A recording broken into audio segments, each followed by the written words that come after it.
Hey guys, welcome back to the channel. This is story about What If Naruto Awakens Devil Bloodline Part 1. Before I start, please do support for more amazing content and comments. For Part 2, do consider to subscribe my channel and share my video to your friends and check out the description as well. Let's start the video. Pain. Sasuke was intimately familiar with that term. Physically, emotionally, and even spiritually familiar with it. Witnessing his beloved older brother slaughtering his entire family line had nearly broken him at the tender age of 7. Not only had Itachi made him rewatch every single kill he had wrought onto the Uchiha bloodline, but he had also physically broken him, leaving him in a hospital with multiple broken bones. Though, the emotional pain far outweighed the physical. Sasuke had been betrayed by one of the most important people in his life. Someone he thought he knew with his entire core, and being had ended up being something straight out of a nightmare from the deepest pits of his imagination. With this pain, he had been blinded by anger and hate. Betraying those he loved for power, betraying those he had respected due to a misguided view on life. Sasuke had been blinded by revenge for the majority of his young life. He had always felt trapped in a pool of his negative emotions, desperately clawing at walls that did not exist. His sanity had slowly dwindled into nothing by the time he was 16. The title of Avenger had come easily to him. Avenge his clan. Avenge his parents. Avenge his anger. Avenge his actions. Blinded by a philosophy he created to justify his actions, he had inevitably become what he had tried so desperately to destroy. A monster not unlike his brother. And yet, when he learned the truth about Itachi, he had fallen deeper into insanity, further tarnishing his name and bloodline while welcoming agony and hate into his veins. He had become something worse, and he had never questioned his actions. It would take a miracle to pull him out of the depths he had purposely created for himself. And yet, that's exactly what Naruto had done. Even as they both bled out, missing arms and toe from their heated battle, Sasuke could safely say that he had never felt better. Even during his most darkest phase, he had someone that was willing to dive into that pitch black hole, risking their life and very being just to help pull him out. "You better not be dead, you armless bastard!" A strangled gasp followed the individual's statement, followed by a pained grunt. I'll kick your ass again." Sasuke smiled, actually smiled, as he heard Naruto speak. Mustering up enough strength to turn his head towards Naruto's position, he spoke raggedly.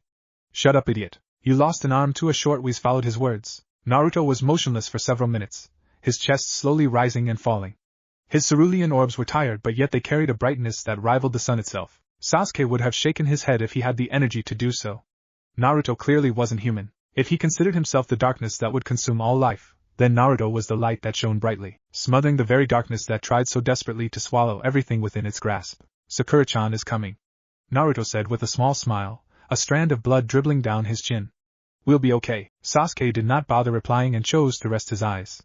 Fighting in a multiple-day war had finally taken its toll on his body. From fighting revived zombies of former shinobi, to fighting a literal goddess, and eventually fighting, and losing, to his best friend. One couldn't blame Sasuke for being so tired. Maybe, just maybe, I can put my trust in someone again. Mismatched orbs studied the calm expression on Naruto's face before slowly closing. "Thank you, Naruto." With those final thoughts, Sasuke succumbed to darkness. A darkness that he welcomed with open arms. Naruto blinked several times before hearing the soft crunch of mineral and rock. He turned his head towards the direction of the noise, which was far harder than he would ever admit, and spotted Sakura. A grin came to his face, his eyes clenching shut, not seeing the worried and concerned gaze of his female teammate. "Sakura-chan," he exclaimed tiredly, though he made sure to add in a bit of excitement to his tone. "You wouldn't mind healing us, right?" He chuckled quietly after his words and chose to keep his eyes closed. The pink-haired medic of Team 7 stared at her two incapacitated teammates with tears in her eyes, her emerald orb studying the damage to both of their bodies with a minor grimace. Bruising, chakra exhaustion, torn ligaments, broken bones. Sakura shook her head before kneeling beside Sasuke, her hands glowing green, and began to run a diagnostic of his body. "You should have seen it, Sakura-chan." Naruto's tired voice resounded out once again. "I kicked his ass." A hearty laugh escaped the blonde teen, followed by a rather harsh coughing fit. The blonde Jinchuriki released a quiet string of curses that brought a smile to the kunoichi's face. Sakura ran her glowing hands across the Uchiha's chest before speaking patiently. "Naruto, please stop talking. Your injuries are bad enough." Her smile twitched into a tiny frown as Sasuke grimaced quietly. "Sakura," she heard him say quietly. I'm sorry. For everything." Tears flowed freely down her face at the teen's apology.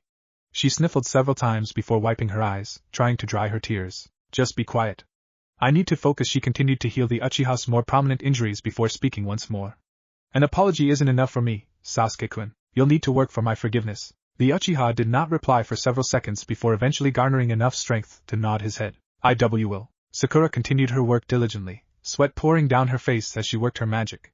She was so focused on her task that she missed Kakashi's entrance. The hand that rested on her shoulder made her physically jump, but the voice that followed calmed her. "Don't exhaust yourself, Sakura." She slowly turned her head towards her sensei and stared at his eyes with a small frown. Both pupils were an identical shade of charcoal. It was unnatural.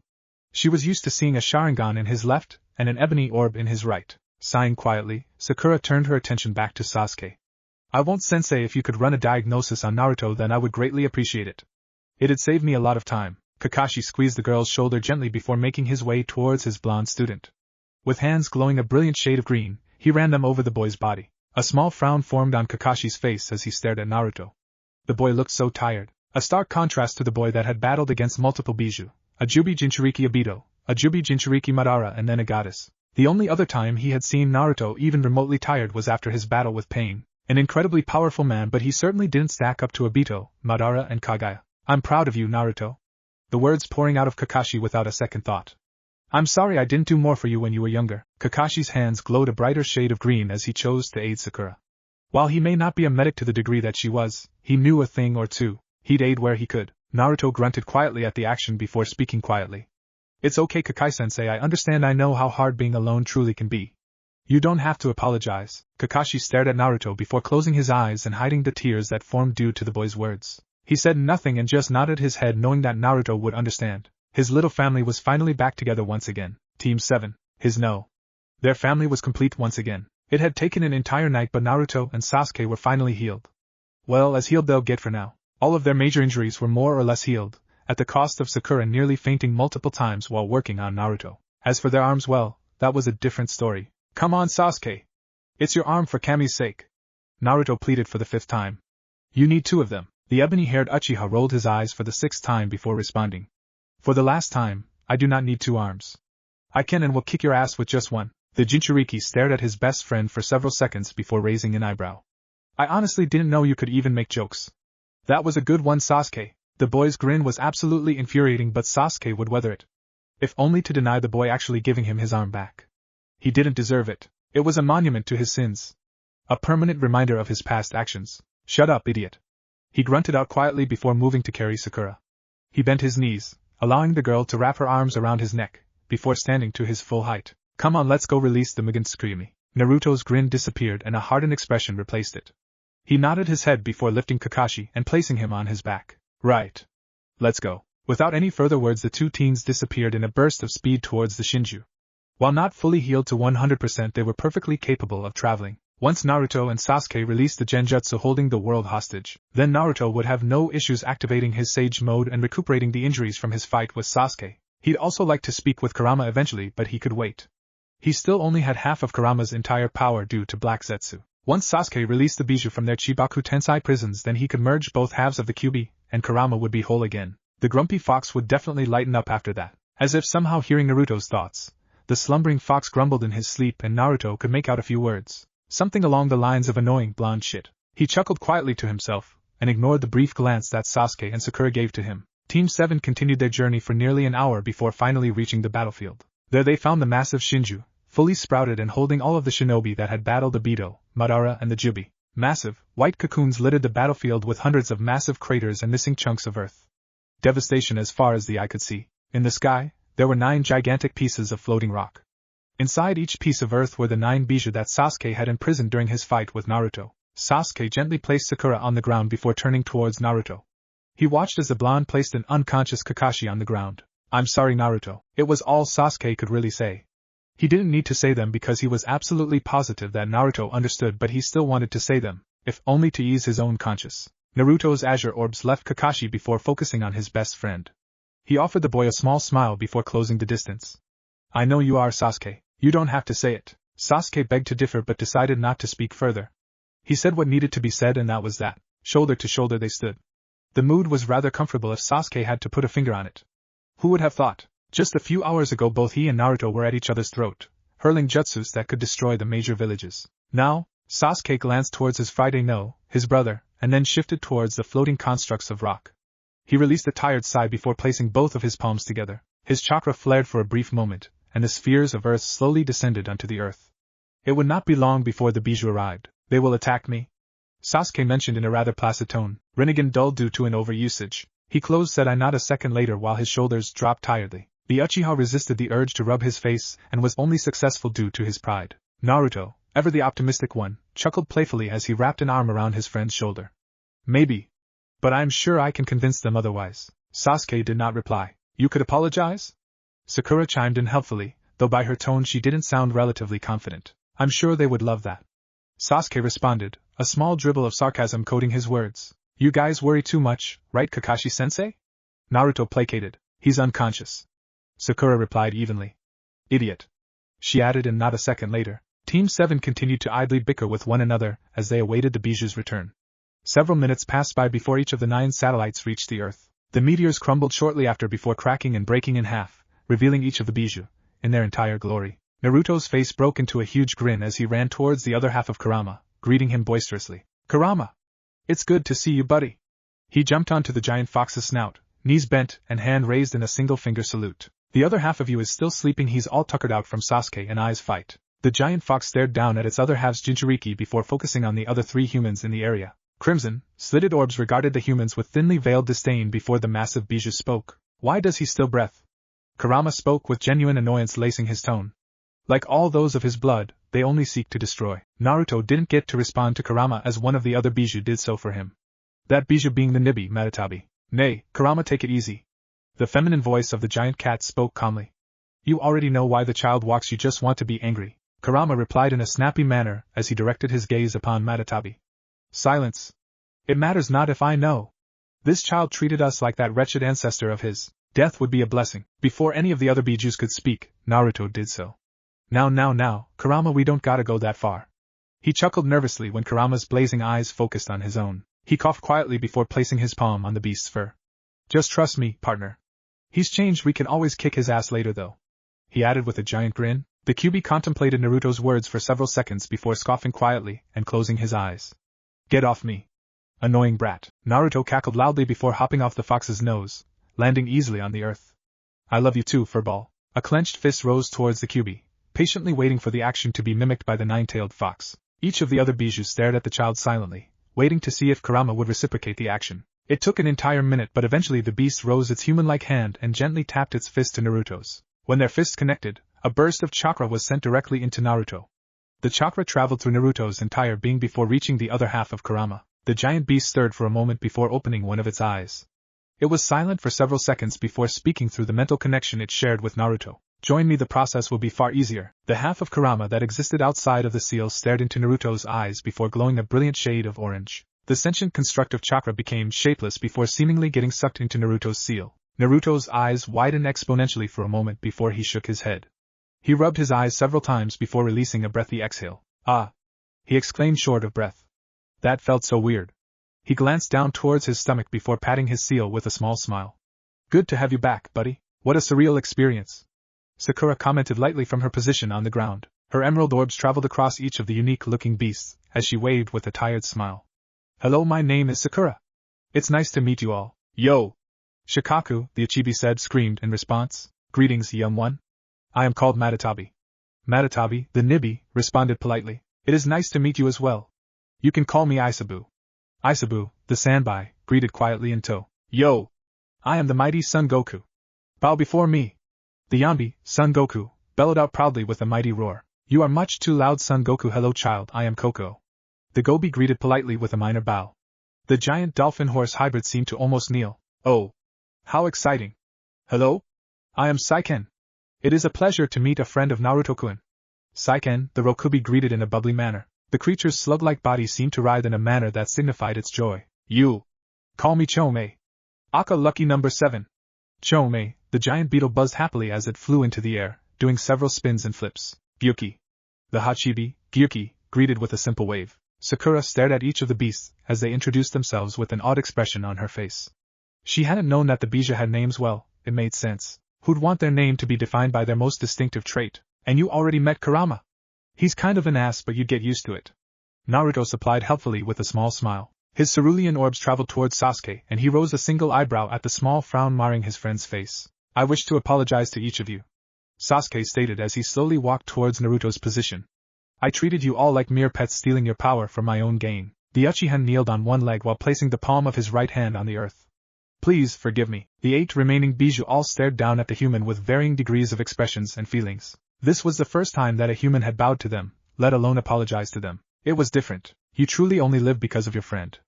Matatabi stated before any of her fellow siblings could. If it weren't for Naruto and his desire to protect us, then I would strike you where you stand. Count yourself lucky, ya bastard. Son Goku added in hotly, the temperature increasing to an almost uncomfortable degree. Now Son Goku. Kokuo chided patiently. There is no need for your petty anger. There are bigger issues we must deal with now. Naruto nodded his head at the Gobi's words while replying. Yeah. We have to release everyone trapped in the Mugen Tsukuyomi. He turned his attention to his friend who was slowly rising from the earth. Come on, Sasuke. The Uchiha slowly made his way towards his best friend before raising his only remaining arm. He formed the necessary seal before placing it against Naruto's own. The two shinobi flared their chakra, just as Hagoromo Otsutsuki showed them, and then, Sasuke? You are channeling your chakra correctly, yes? Of course I am, you dumb bastard. I have perfect chakra control now. Well, try harder then. It's not working, you idiot. The two teens bickered for several more moments as Sakura and the rest of the Bijou stared at the teens with placid expressions. Naruto released a cry of aggravation before moving his hand away and exhaling heavily. Okay, let's try this again. Super Gramps said that we both needed to form the rat seal and channel our chakra at the same time.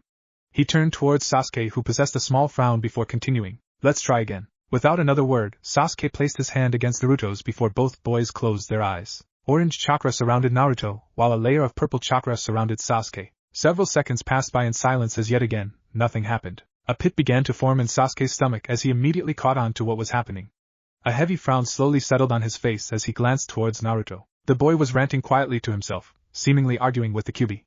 He wasn't aware of what was currently happening. Sasuke's mismatched orbs left the blonde-haired teen and then proceeded to focus on Sakura. The girl's gaze was calculating as she stared out into the distance, mind working a mile a minute. She had her thumb resting on her bottom lip with her eyebrows furrowed, forehead creased as her eyes began to slowly widen. She was going to catch on soon. This wasn't good. The jutsu, it wasn't working. He and Naruto had channeled their chakra perfectly, doing exactly what Hagoromo had told them to do to release the Mugen Tsukuyomi. No, it couldn't end like this. It can't. Adrenaline surged throughout his body as his heart pumped rapidly. A distinct ringing noise resounded through his ears and his eyes became unfocused. Sasuke wasn't even aware of the fact that his hands were shaking, nor was he focused on the incessant rambling from Naruto. His eyes grew unfocused before he eventually started experiencing tunnel vision. The jutsu wasn't working. The jutsu wasn't working. The jutsu wasn't working. The jutsu wasn't working. The jutsu wasn't working. The jutsu wasn't working. The jutsu wasn't working. The jutsu wasn't working. The jutsu wasn't working. The jutsu wasn't working. The jutsu wasn't working. The jutsu wasn't working. Why? Why wasn't it working? They were doing it correctly. Ma, maybe there was another way. Maybe they were just being stupid. Yeah, that had to be it. There was no other explanation as to why the jutsu wasn't working. If he and Naruto just tried one mo. Sasuke felt two hands grip his shoulders roughly. The darkness that encircled his vision slowly bled away and he found himself staring directly into Naruto's concerned eyes. Hey! You okay? Sasuke blinked several times before a wave of nausea crashed into him. He soon found himself on the ground, clenching the sides of his skull as he whispered hysterically. It's not working. Why is it not working? Naruto stared at his friend with visible worry before directing his attention to Sakura and the remaining Bijou. He immediately noticed Sakura's horrified expression first, and the feeling of vertigo slammed into him. Something disgusting wormed its way into the back of his mind. They're gone forever. Naruto's gaze snapped towards the Bijous and he immediately took note of their solemn expressions. And no, that isn't that. No. Sasuke. Get up. I said get up. He roughly pulled the boy to his feet, ignoring how robotic his friend seemed to be. We gotta try again. Come on. Naruto forced both of their hands together before channeling his chakra. Despite Sasuke's seemingly catatonic state, he was still lucid enough to also channel his own chakra in response to Naruto's. Nothing. No, Kami, damn it, and no. Again, nothing. Again, nothing. One more time, Naruto. The angry voice of Kurama reverberated against Naruto's mind, causing him to release a grimace. Kurama, why you gotta help me? The jutsu, it's not working. He replied in a slightly hysterical manner. I don't know what's going on. The Kyuubi was silent for several long seconds, long enough that Naruto had stopped to catch his breath and get it under control. You and that boy are doing nothing wrong. Naruto's fists tightened immensely at the Kyuubi's words. His teeth clenched harshly as he mentally responded in a pleading tone. Kurama, please? His tone was desperate, frantic even. Filled with hope and faith, believing that his new partner and friend had the answer he so desperately needed. But Kurama didn't have the answer that Naruto so desperately required. Kurama dipped his large head, the action being felt rather than seen by Naruto. And when he spoke, it was somber. I'm sorry, Naruto. The jutsu has failed. It was the final nail in the coffin. Tears formed and fell as Naruto dropped to his knees. His previously clenched fists now relaxed considerably, and lay on the rock beneath him. Naruto's head tilted forward, spiky locks of blonde hair shadowing his forehead and upper face. His torso trembled several times, but he refused to cry out, refused to give up hope, refused to believe that it was over. It couldn't be. It just couldn't. They had won, they won. They beat Kaguya. Defeated the Jubi. Sealed her away. Why? WHY WHY WHWY WHY WHY WHY WHY WHY WHY WHY WHY WHY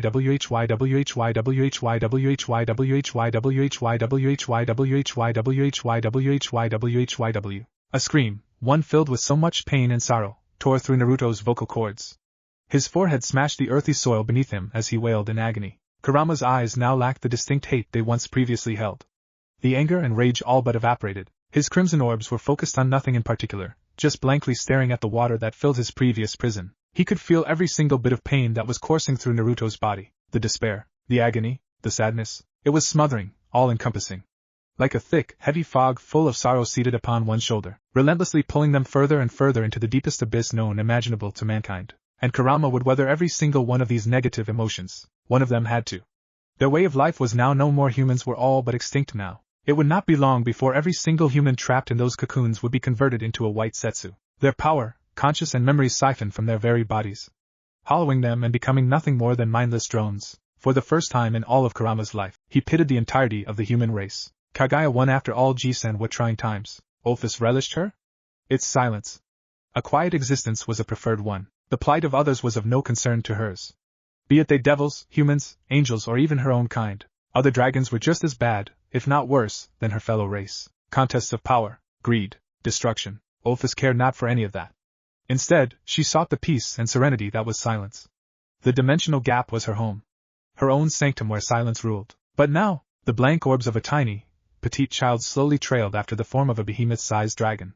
The dragon's most prominent feature was its red scales. Other than it being absolutely enormous, of course, Ophis' silence had been invaded, defied, interrupted. Great Red, the giant dragon that was currently flying around the dimensional gap without a care in the world, was an annoying pest. He had been adamant to call this place her home, his playground. It was unacceptable. The dimensional gap was her home. He did not belong here, nor was he welcomed. She had made sure to let him know this as well, dozens of times at that. It always ended the same. He would argue with her, antagonize her, spew vitriol at her, demand a fight. Ophis did not wish to fight Great Red. A prolonged fight between them would take too much time. She had already fought him once before, and she was not keen on doing it once more. They were both too powerful, and it would only end in another draw. But that would change soon. She had been garnering allies to aid her problem. That problem being Great Red. With the help of talented and powerful beings of all races, she was sure that they could get rid of Great Red, once and for all. The Cow's Brigade, she called it. Well, she didn't name it that. She didn't care for the name. Her only goal was removing Great Red from her home. The tiny childlike form of Ophis raised her hand towards the form of Great Red, who was currently flying through the iridescent skies. She formed a finger gun with her index finger and thumb before speaking in a monotonous tone, devoid of any and all emotion. Bang! Do you guys believe in the theory of parallel universes? Sakura's question resounded out into the night sky. Theory of what now? Naruto's confused voice replied only a moment later. The belief that a world or multiple worlds, not unlike our own, exist in a similar plane of existence but with major or minor differences. Kakashi supplied helpfully. Of the blonde eloquently replies. Idiot Sasuke comments slightly before explaining in a simpler fashion. Another elemental nation's on a different planet that isn't this one. Oh! Naruto exclaims loudly before chuckling. Yeah, I don't know, moron. Fuck you, Sasuke. Pass. The two powerful teens bickered back and forth for several minutes as the other members of Team 7 lounge under the night sky. The stars in the heavens shined brightly from up above. A campfire was situated in the middle of their little group, offering light to the four shinobi who were content to just lay about and speak about any topic they fancied. It had been nearly 6 months since that fateful day. It was a rough day to say the least. Multiple breakdowns, fights, tantrums, fits of despair and hopeless denials had followed suit. From each of them no less, though it had hit Naruto the hardest. He had been a wreck for the first 3 months, desperately trying anything and everything to undo the nightmare that had descended upon them. It was, in the end, useless. The jutsu that was supposed to release humanity from the clutches of the Shinju had failed in spectacular fashion. They were all that remained of the elemental nations. Humanly speaking, of course. It was odd. There was a certain mystique to being the only remaining living individuals of an entire planet. At least Sakura thought so. It was kind of fascinating. She was one of the last humans in the entire elemental nations, and for humanity to revive, she obviously had a duty. That particular conversation had been relatively awful. Could you blame her? Imagine being the last of your kind that had the ability to reproduce. She would have to be the sole savior of the human race. It was harrowing. Overbearing. Annoying. Sakura had almost denied it in its entirety, but that was a selfish belief on her part. She didn't want to be the woman burdened with the rebirth of mankind. Thankfully, her team understood. They still had a few years before pulling the trigger on that particular activity. Team 7 had been content with just accepting their fate, while Naruto hadn't. But Naruto rarely ever went down silently. He always needed to fight. It was just the kind of person he was. It was endearing, kind of, and sometimes, it was just outright fucking annoying. Sakura's thoughts were interrupted as Kakashi's voice resounded out. What brought this on Sakura? From her prone position, Sakura shifted onto her belly, now facing Kakashi. I wonder if there's a world where the jutsu worked. Her emerald orb studied the man's face as she continued. The possibilities are endless, like, maybe there was a world we didn't even have a fourth shinobi war. Kakashi's eyes left the pink-haired teen as he turned towards the star-filled sky above. A gloved hand came to rest upon his chin, stroking it slowly. It's certainly a fascinating theory.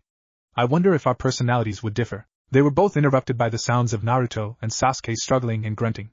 The two teens were currently in a handlock, both struggling to overpower the other. Their bodies rolled along the muddy soil, tarnishing their clothes and dirtying their bodies. Stupid, one-armed bastard. Fuck you, idiot.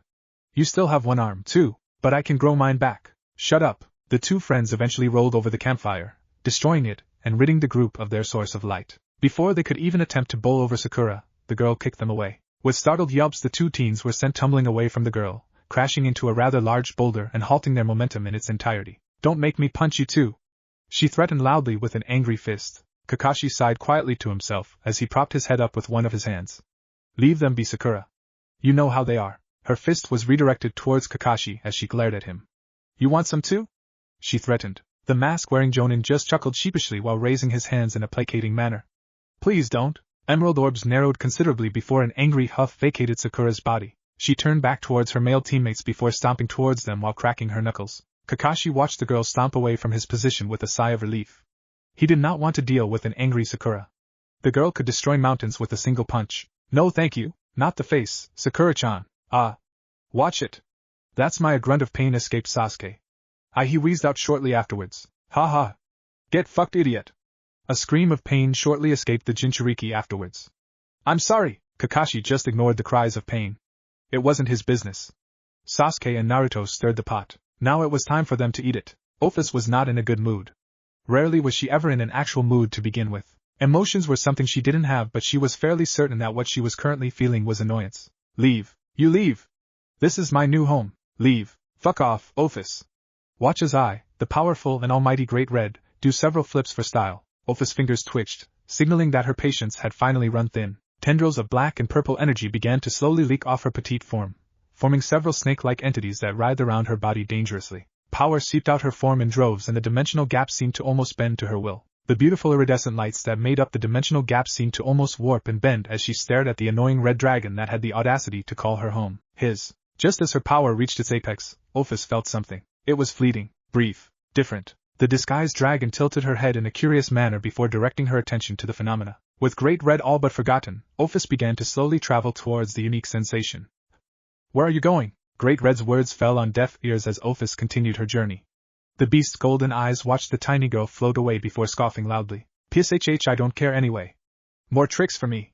The dragon released an annoyingly loud cackle before proceeding to flip through the air, wings curling beneath him as he did so. Boundless curiosity flowed through Ophis' tiny body as she traveled aimlessly through the endless space of the dimensional gap. Great Red's childish and annoying antics slowly tapered off into nothing as Ophis continued deeper and deeper into the empty void of space. Left. Straight. Right. Straight. Left. Straight. Left. Her travels were erratic yet seemed to follow some kind of rhythm. The feeling continuing to grow stronger with every second. The feeling was akin to that of a needle lightly dancing upon one's skin. It was a unique sensation for one like Ophis. How much time had passed? Hours? Days? Weeks?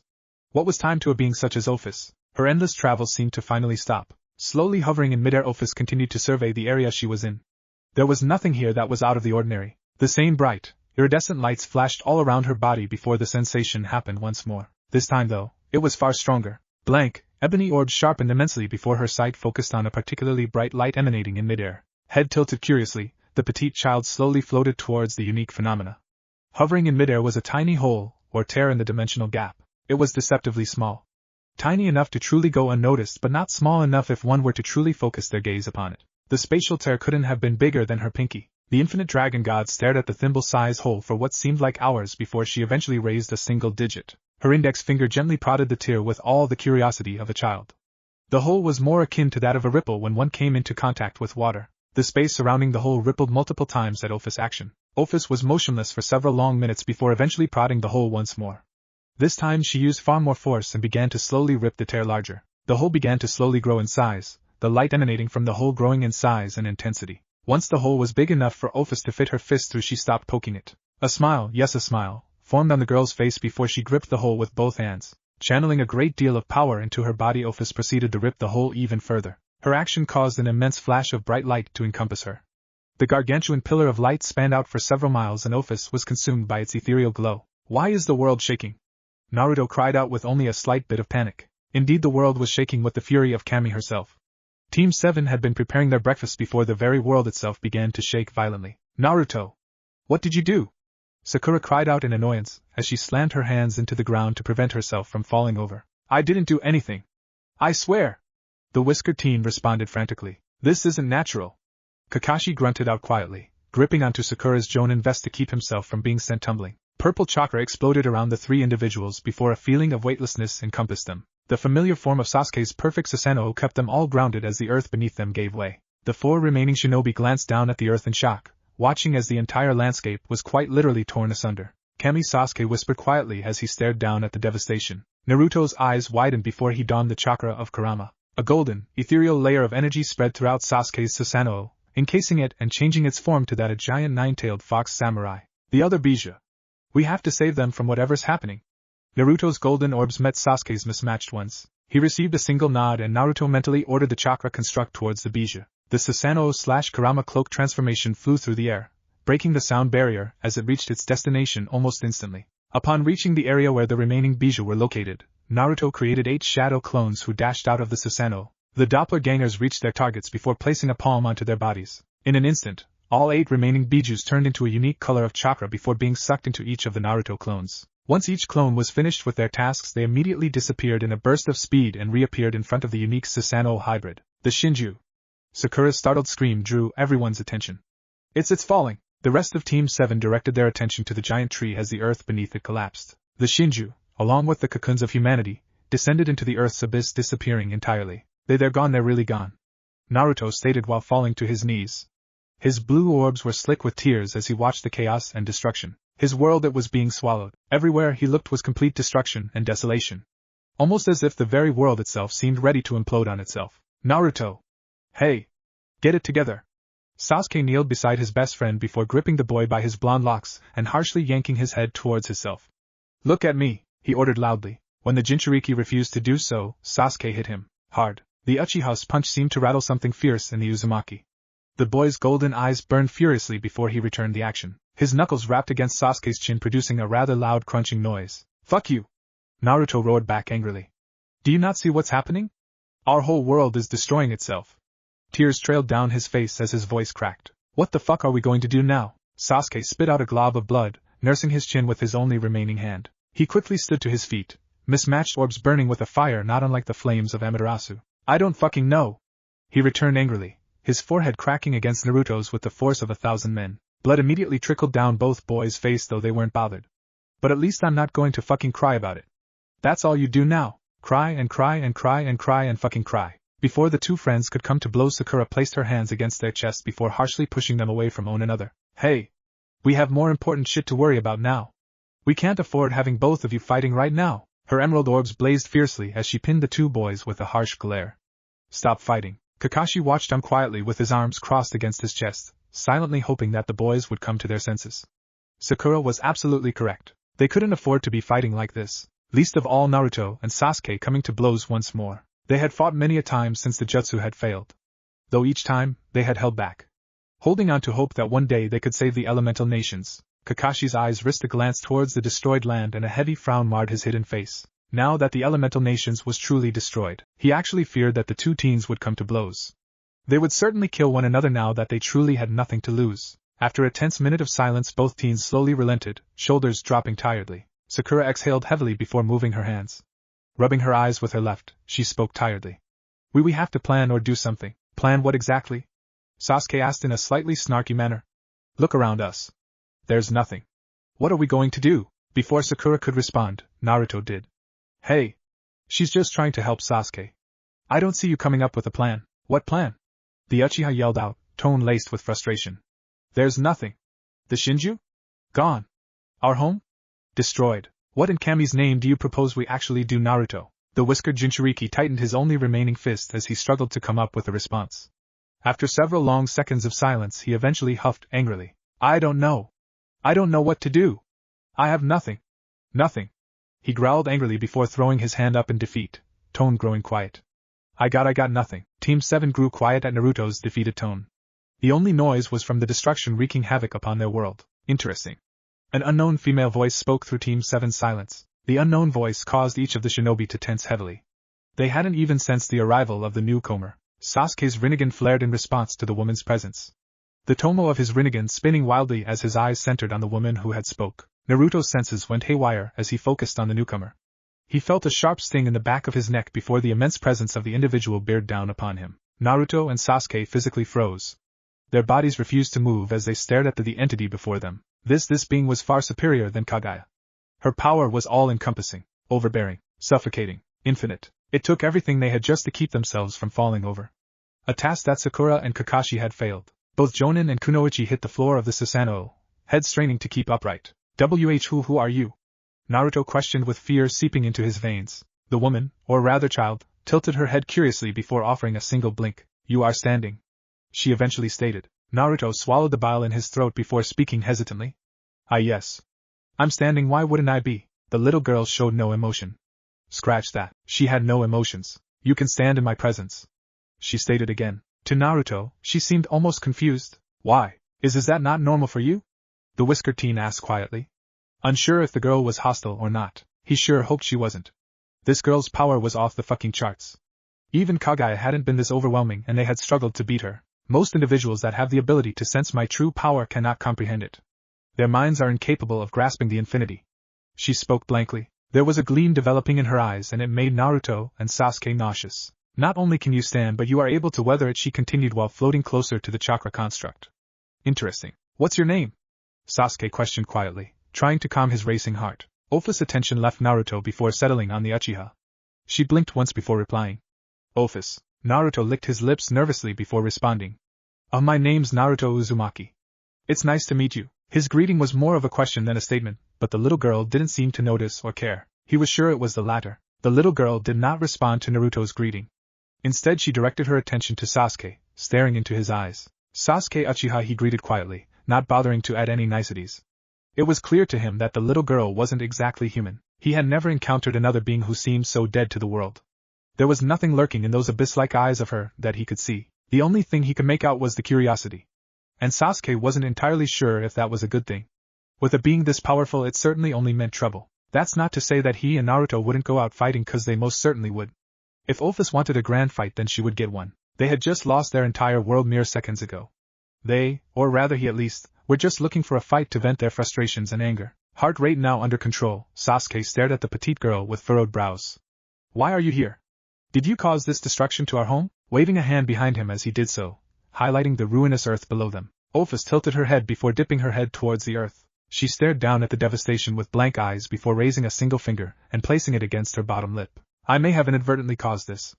Those emotionless orbs refocused on the Uchiha before she continued. I truly did not know what would happen once I opened the tear in the dimensional gap. Sasuke's anger flared for a brief moment before he harshly stamped it down. Blood slowly seeped down his Rinnegan as he struggled to resist outright attacking the little girl. The dimensional gap? Naruto quickly intervened, noticing Sasuke's anger immediately. What is that? Completely oblivious to the ebony-haired teen's emotions, Ophis responded to Naruto. My home. Your home? Oh well, I've never heard of it. Cerulean orbs left the little girl for a brief moment, focusing on his best friend. What is it? The dimensional gap is the gap that exists between the three worlds, Earth, Heaven, and the underworld. Blank orb seemed to finally show emotion as she continued speaking. It is my home. Deciding to avoid angering the little girl, the blonde didn't push her any further. Heaven? Naruto questioned with furrowed eyebrows. The hell is a heaven? Heaven is a plane of existence that the biblical God rules over. Angels and the souls of pure humans call it home. Ophis informed. Wait, Naruto interjected in confusion. Angels? God? Do you mean Kami? Blue eyes turned towards his best friend and noticed that even Sasuke looked confused. Office tilted her head as she repeated the word Naruto used. Kami, you are referring to the Shinto pantheon. Humans worship and pay tribute to Kamis. Those like Amaterasu, Susanoo, and Tsukuyomi, they are considered to be gods. Sasuke, Naruto commented with raised eyebrows. I know, he replied quietly, in a measured tone. This talk of gods, we have nothing like that here. The only gods we have are Kami herself and the Shinigami. Office blinked several times in silence before witnessing movement behind the two humans in front of her. She spotted a pink-haired woman and a masked man with a head full of silver hair. Her interest rose minutely as she witnessed the two weaker humans slowly rising to their feet. Interesting, these humans, who can fully grasp just how powerful she is, are able to withstand her sheer presence and might. Turning her attention back to the more powerful duo, Office spoke quietly. You are a part of an entirely different universe. In the dimensional gap, rarely does anything ever change. I sensed an unknown phenomena and followed it. It led me to a small hole that shined brightly. I decided to open it. A white flash then engulfed me and I ended up here. In your world. There was silence for several minutes as the four shinobi struggled to process everything that was happening. First, their way of life gets altered by a man thought to be dead. Then, they fight an ancient beast whose presence is powerful enough to destroy their very world. Then, said beast revives a woman who had been sealed away thousands of years ago due to using the power to control all of humanity. Then, they defeat the woman and reseal her. Then, the jutsu that's supposed to save all of humanity ends up not working. And now there's a little girl, with a power that can't even be comprehended, rips a hole into their universe, causing the calamity of the elemental nations. Great. Fucking awesome. I honestly wouldn't mind dying at this point. Sasuke commented dryly, previous fear of Office now completely gone. I mean, really. I'm done. Sasuke. Naruto chided in an annoyed manner. Don't joke about things like this. The Uchiha glanced towards his friend and with a face set in stone, replied blankly. It wasn't a joke. Idiot. Don't start you too. Sakura commented quietly, head still ringing due to the little girl's presence. She gingerly rubbed her head trying to stave off the migraine that was oncoming. We the elemental nations is gone, we need to accept that now. There's nothing here for us anymore. Kakashi slowly dropped to his bottom, too tired to even care about standing on his feet. Sakura is right, he placed his gloved hand on his face, rubbing his temples to alleviate the pain emanating from his head. We have nothing, and judging by the trembles, we don't have much time either. Naruto grit his teeth in frustration before turning his back on Office, focusing on his sensei and teammate. What can we do then? Sasuke and I can't travel to other dimensions like Kagaya. We're stuck here. Not exactly, Sasuke responded with narrowed eyes. When the rest of Team 7 directed their gaze on him, he spoke. If what Office says is true, then we can live elsewhere. Office did not respond, her face betraying nothing. You mentioned some place called Heaven. If I'm correct, then the underworld is the opposite of Heaven, yes? Sasuke received a single nod from the dragon. If that's the case, then that would mean that Earth is similar to our world. Will you take us there? He asked almost desperately. Pride be damned, he couldn't go on like this anymore. He needed a new slate. A new home. Drive. Motivation. Anything. Just something other than the monotony that Team 7 had been through for the past 6 months. Team 7 needed this. I can take you with me. Office responded blankly. But on one condition. What is it? Naruto asked with newfound hope. You must help me with an important matter. My home is the dimensional gap, and recently an unwanted guest has decided to invade it. I want him gone. Her eyes began to glow as raw power seeped out from her. And you will aid me. The 4 members of Team 7 shivered as the weight of Office power settled on their shoulders. That's it? Naruto questioned with furrowed eyebrows. You just want our help. How powerful is this individual that you need help in getting rid of them? Sasuke questioned with narrowed eyes. We can sense the power you have. It's infinite. What exactly are we dealing with? Instead of explaining, Office floated away, beckoning the behemoth-sized chakra construct to follow her. The little girl slowly descended into the now destroyed core of the world, disappearing into the abyss. Team 7 stared down at the abyss that Office traveled through in silence. What do we really have to lose? Sasuke proposed quietly with a minor shrug. Our lives. Naruto responded with a sigh. We should have lost those a dozen times by now. Kakashi supplied helpfully. I think we'll be okay. Oh, so now everyone is optimistic. Cool. The pink-haired medic added in sarcastically. Well, now we have a reason to be. The Uchiha replied with a small smirk. I can't wait to eat actual food. My cooking wasn't that bad. Sakura screamed angrily. True. It was way worse. Kakashi jibbed with his infamous eye smile. Naruto plastered a fake smile on his face as he responded with a thumbs up.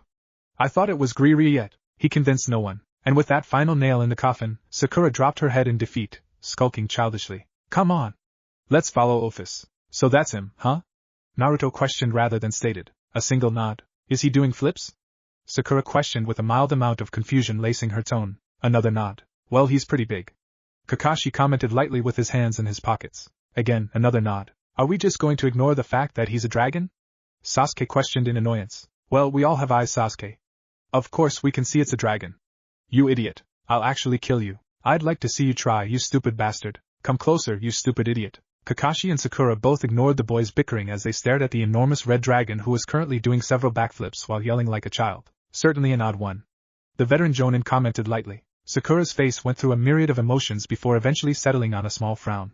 I already hate it here, Kakashi chuckled quietly, shifting his weight on his leg. Chin up, Sakura. I think our time here will be interesting. Office turned her back to Great Red before staring at Kakashi and Sakura. His name is Great Red. He is incredibly powerful. Many in the supernatural world believe he is my equal in terms of power. The little girl seemed to almost sniff indignantly at the comment before continuing. They would be wrong. Kakashi didn't bother calling the little girl out on her display of childish arrogance. She could smear him without so much as lifting a finger. He was going to avoid getting on her bad side. Oh, I believe you, Office-chan. He replied jovially with his trademark eye smile. Chan? The tiny dragon girl questioned with a relatively cute tilt of the head, a term of endearment. Sakura supplied helpfully. Office's eyebrows furrowed for a moment, as she brought her thumb up to her lips. She bit her thumb while nodding her head several times, seemingly deep in thought. I find it acceptable. You will refer to me as Office-chan from now on. She spoke, or rather, demanded. Kakashi executed a two-finger salute, while Sakura just helplessly nodded. It wasn't like she was opposed to it. She just didn't want to be on the little dragon's bad side.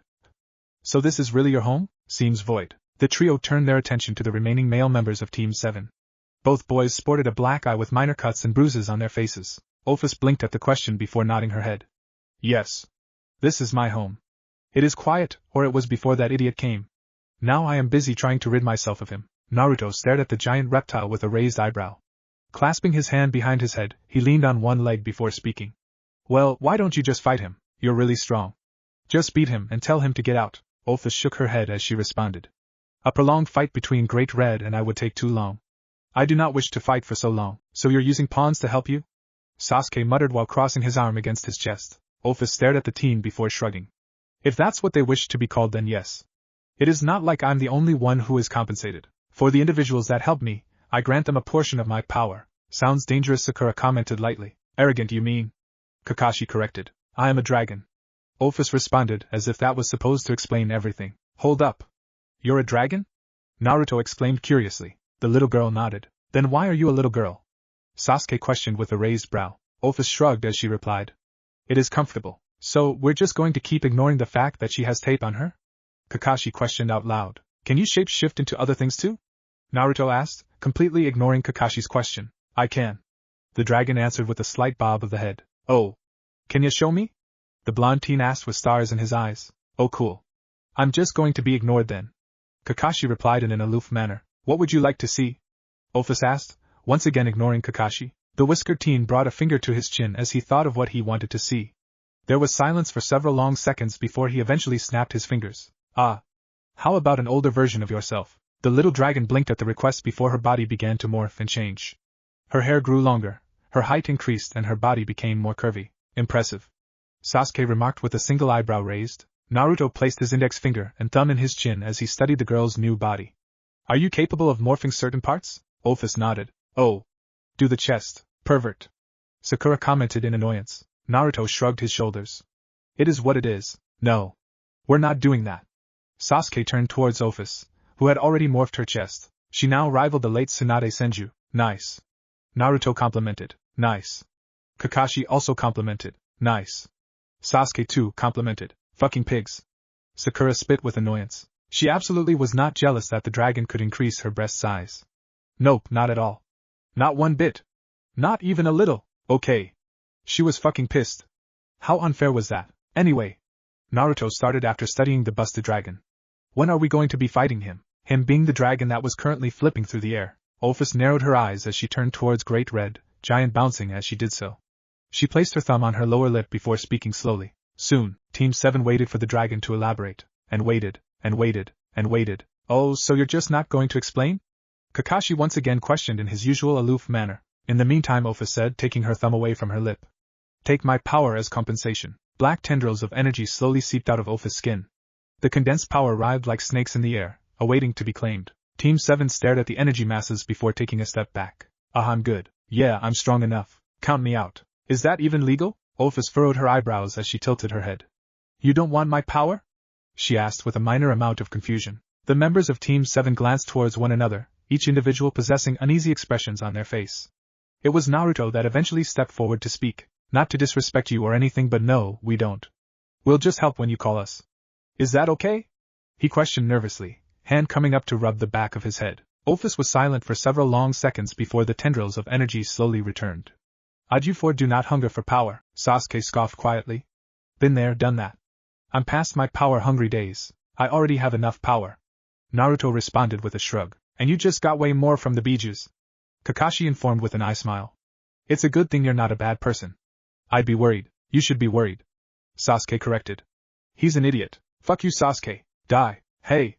Sakura growled loudly. Stop fighting right now. Ophice watched the four shinobi as they interacted with a keen gaze. Interesting, so very interesting. She needed to study them more. But for now, she had other things to do. Like gathering more allies and pawns to aid her in her mission. Great Red needed to be killed. Or silenced. Or sealed. Or eviscerated. Or exploded. Or stabbed. Or burned. Or drowned. Yes, he needed a lot of things. Team 7 stared at the vast city of Kyoto in slight awe. Brilliant lights and towers greeted them as they overlooked the city from one of the many nearby mountains. Beautiful architecture that resembled their own home greeted them. The city greatly reminded them of home, but with a slightly futuristic look to it. There were things and objects that they couldn't even understand. What were those metal objects with wheels on the roads? This is Kyoto, Japan. Ophice informed them.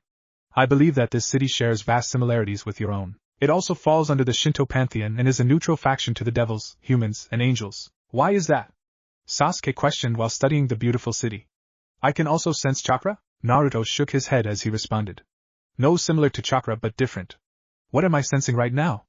There's tons of these signatures. They're almost animalistic in nature, some are even what? Kakashi, Sakura and Sasuke all stood by silently as Naruto continued to sweep Kyoto. They knew that out of the four of them that he was the best sensor. It's strange, I don't know what or who those signatures belong to, but they're all similar to one another but also different. It's weird, he commented while running the back of his neck. What you are sensing are a race of beings called yokai, who have the ability to use Jujutsu. It is the equivalent of devil magic and various other powers. She nodded once before continuing. When I first arrived on your planet, I found that the chakra saturating your planet was overwhelming. Everything and everyone had chakra. That is not the same here. Only specific races even have the capability to harness chakra. Naruto rubbed his chin with his remaining hand before muttering quietly. Does that mean that senjutsu can be learned here? The little dragon nodded her head as she replied. Yes. In fact, one of my subordinates has mastered senjutsu. Perhaps you would like to meet her? Sure. The whiskered teen answered, mind still reeling about all this new information. Kyoto is under the jurisdiction of a woman named Yusaka. She is a Kyuubi Yukai and possesses impressive power, though she would be no match for you too. She directed towards Naruto and Sasuke in particular. Cool. Third wheel it is. Kakashi commented lackadaisically. Third wheel? Get in line. I'm the third wheel. Sakura scoffed angrily, hands crossing against her chest. I'm the third strongest here. You lost an eye. Harsh. The masked Jonin commented good-naturedly. But true. A Kyuubi, huh? Naruto muttered to himself. He was silent for several seconds before gathering nature chakra and accessing sage mode. His eyebrows furrowed at the negativity he could feel, though it wasn't anywhere near as bad as his home planet. Shinobi had killed for sport during the darker times of the elemental nations. These feelings were relatively mild compared to that. With yellow bar-like pupils, Naruto closed his eyes as he expanded his senses through the entirety, not Kyoto. He was silent for several seconds before sensing someone who carried an immense amount of power. He was silent as he continued his actions before feeling something penetrate his sixth eye. He released a surprised gasp as the individual he had been sensing suddenly sensed him. Impressive, I thought I was being careful. That's quite the amount of power I can sense. Kurama's deep, baritone voice sounded out. Kurama! You're awake. Keep it down, brat. It's far more cramped in here now. Naruto mentally chuckled at the grumpy response before replying. Sorry buddy, there wasn't any other place to put your siblings. There was a brief moment of silence before Kurama eventually responded, his tone being soft and surprisingly gentle. Thank you for saving them, Naruto, for saving us. Naruto was silent for several seconds before a grin split his features. He chuckled quietly, ignoring the looks from his team. You're welcome, Kurama. But really, it was no problem, you're all important to me. You're also all I have left from home besides Sasuke, Kakashi, and Sakura. The giant fox said nothing in response. He didn't need to. Naruto and Kurama had been partners since the war. They understood how one another felt now. She knows we're here. Naruto suddenly stated. She's pretty powerful. I thought I was being careful not to trigger her. Might as well pay her a visit, yeah? Kakashi commented lazily from his perch on the mountain. If I was the leader of an city and village, I would want to know the intentions of 4 powerful unknown individuals. Come on, let's go. Sasuke responded before disappearing in a burst of speed towards the giant city. Sakura nodded her head before she too disappeared towards the city. The masked Jonin sighed quietly before slowly rising to his feet and walking down the mountain at a leisure pace. See you there, Naruto. He proceeded to then wave over his shoulder. The whiskered youth just shook his head before turning towards Ophis and offering the girl a small smile. Thanks for the help, Ophis. You really saved us back there. The little dragon blinked at the praise before nodding her head once. I will continue to watch over you for. You all intrigue me. Goodbye for now. Naruto. With those parting words, the little girl seemed to just disappear, as if never having existed. Her overwhelming presence just seemed to vanish. Naruto shook his head at the action before he too disappeared in a burst of speed, catching up to Sasuke and Sakura. They're staring at us. Naruto stated quietly. They're terrible hiders. Sasuke affirmed. Leave them alone. They're just doing their job. Sakura placated calmly. The trio were now in the actual city itself and were currently walking down one of the many streets in Kyoto, occasionally admiring the art, music and architecture. Once they had actually stepped foot in Kyoto, they had been swarmed by several yokai, though the beings hadn't yet revealed themselves. But it was incredibly clear that they were a little nervous in approaching them. It's not every day that you see 3 humans with access to chakra in Kyoto, especially not when 2 of those individuals had more power and chakra than even their leader, Yasaka. Where the hell is Kakashi? Sasuke grunted out quietly, fingers itching to wrap around his Kusanagi. Naruto's eyes wandered from vendor to vendor, mirror to mirror and shop from shop. He said he'd meet us later. He trailed off before sniffing the air and smiling widely. Is that ramen? Sakura's stomach decided to make itself known with a rather loud groan. The trio of shinobi immediately stopped walking with Sasuke and Naruto turning around to stare at her. The pink-haired medic returned their stares with an annoyed one before speaking. I'm hungry. The hell are you looking at?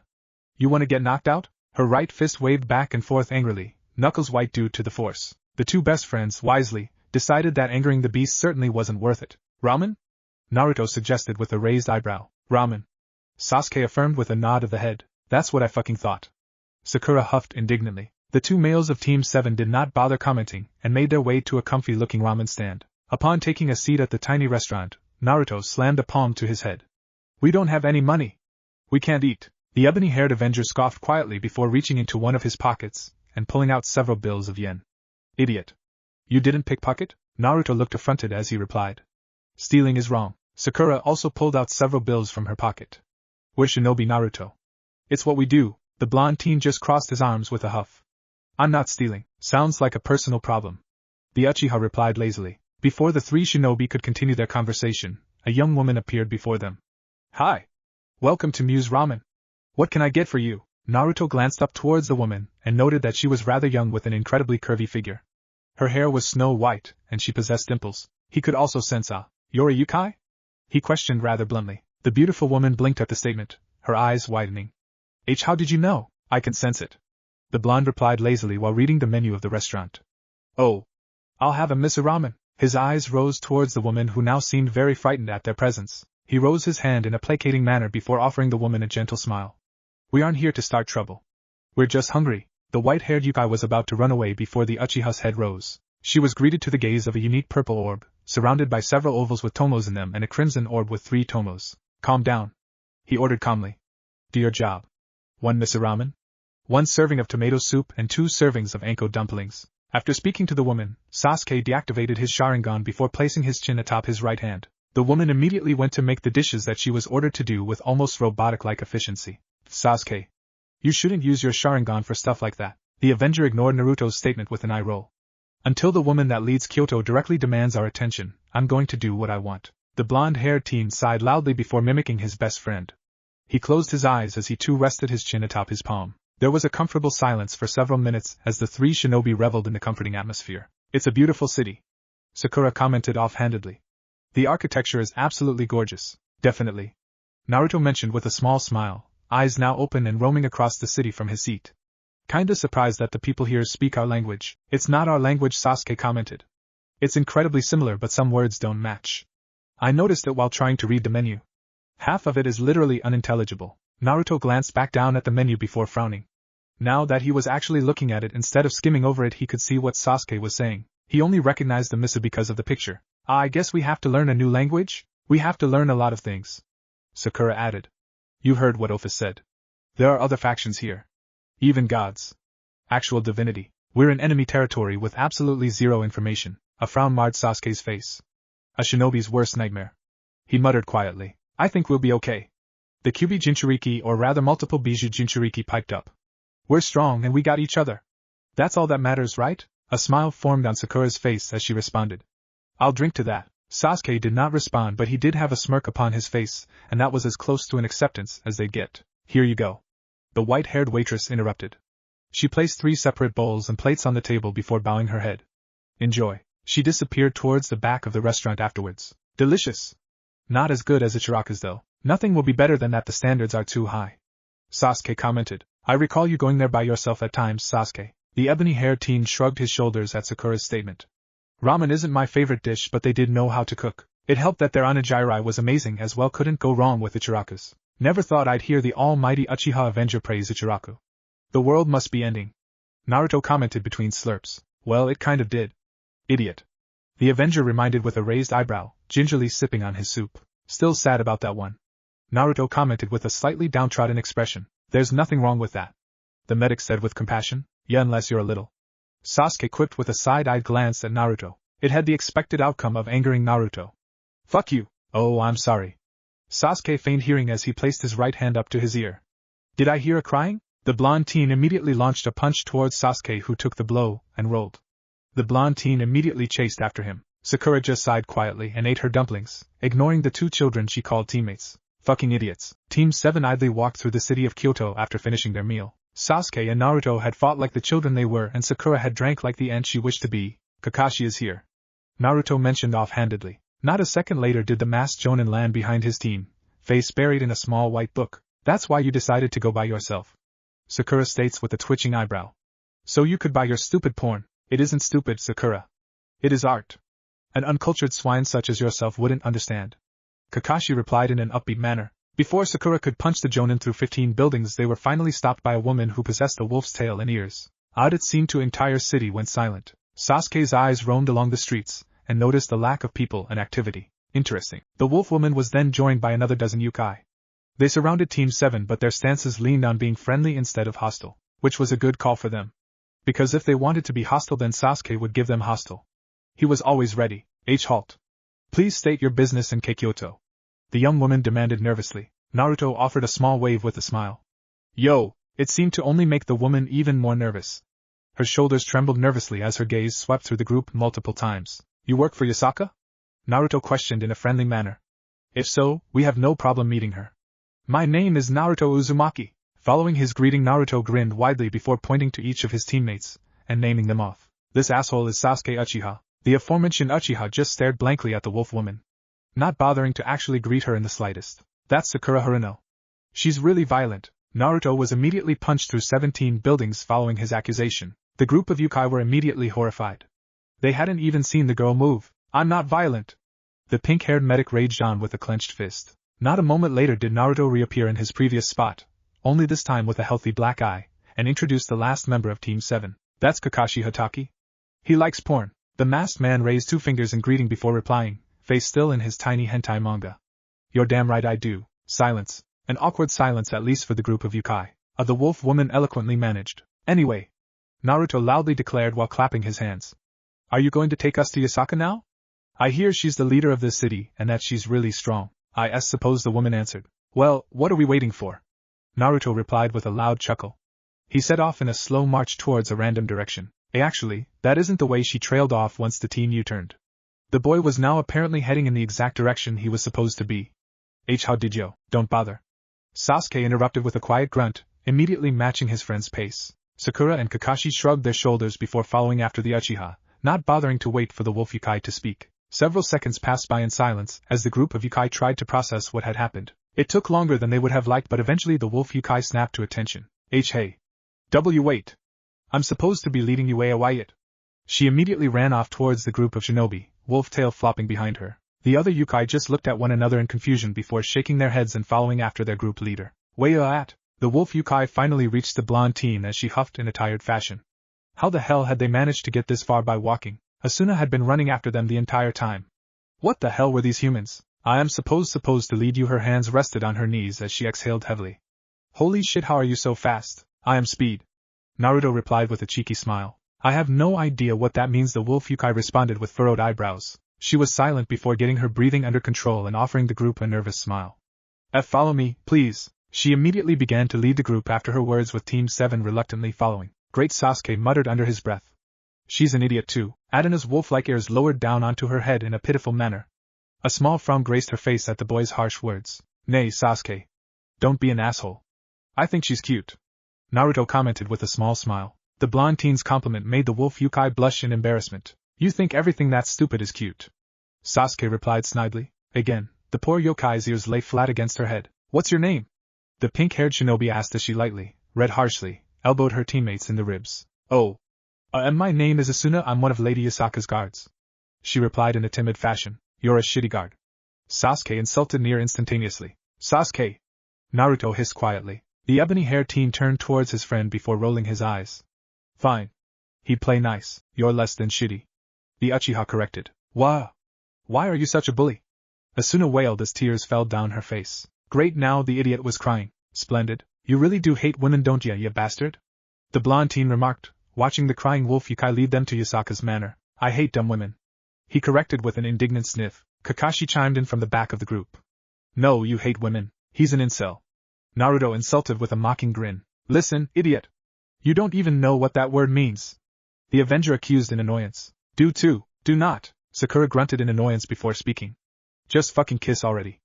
A small smirk immediately formed in her face as the two teens pulled away from each other in disgust. Easy. The group of Yukai and shinobi traveled for another hour or so before finally reaching the manor of Lady Yasaka. It was a rather beautiful and large compound, surrounded by this world's Japanese architect. There were several cherry blossom trees in the courtyard of the compound with several koi ponds, and a large man-made lake in the center of the compound's entrance. Every single individual they passed was a Yukai in disguise, and each individual graced Team 7 with suspicion in their eyes. As they continued to travel in the large compound, Naruto spoke with curiosity lacing his voice.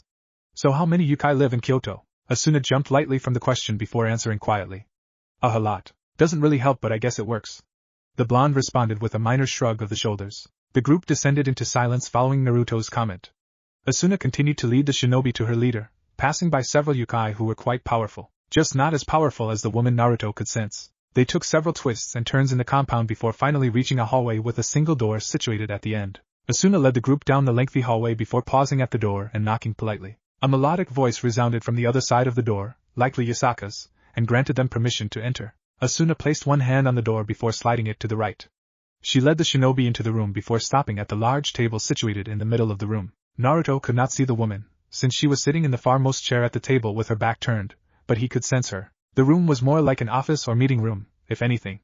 There were multiple chairs situated on the sides of the table with multiple portraits hanging in the wall. Naruto assumed that these portraits were of either past leaders or gods that they worshipped. I have brought them here like you asked, Lady Yasaka. Asuna bowed low to her leader, awaiting her next order. Team 7 stood quietly, able to sense the power the woman held. It was quite impressive. She could have gave one of the weaker Kage a run for their money. That is all, Asuna-chan. Please leave us. Yasaka ordered politely. The white-haired Yukai was hesitant for a mere moment before bowing once more and leaving the room. After Asuna's exit, the room grew quiet. Team 7 did not speak and Yasaka did not address them. This went on for an entire minute before the woman's chair shifted. Beautiful locks of blonde hair were revealed first, followed by the form of an absolutely divine-looking woman. She possessed thin eyebrows not unlike Kaguya Otsutsuki with delicate features. The woman wore a yellow kimono, wrapped by a golden obi.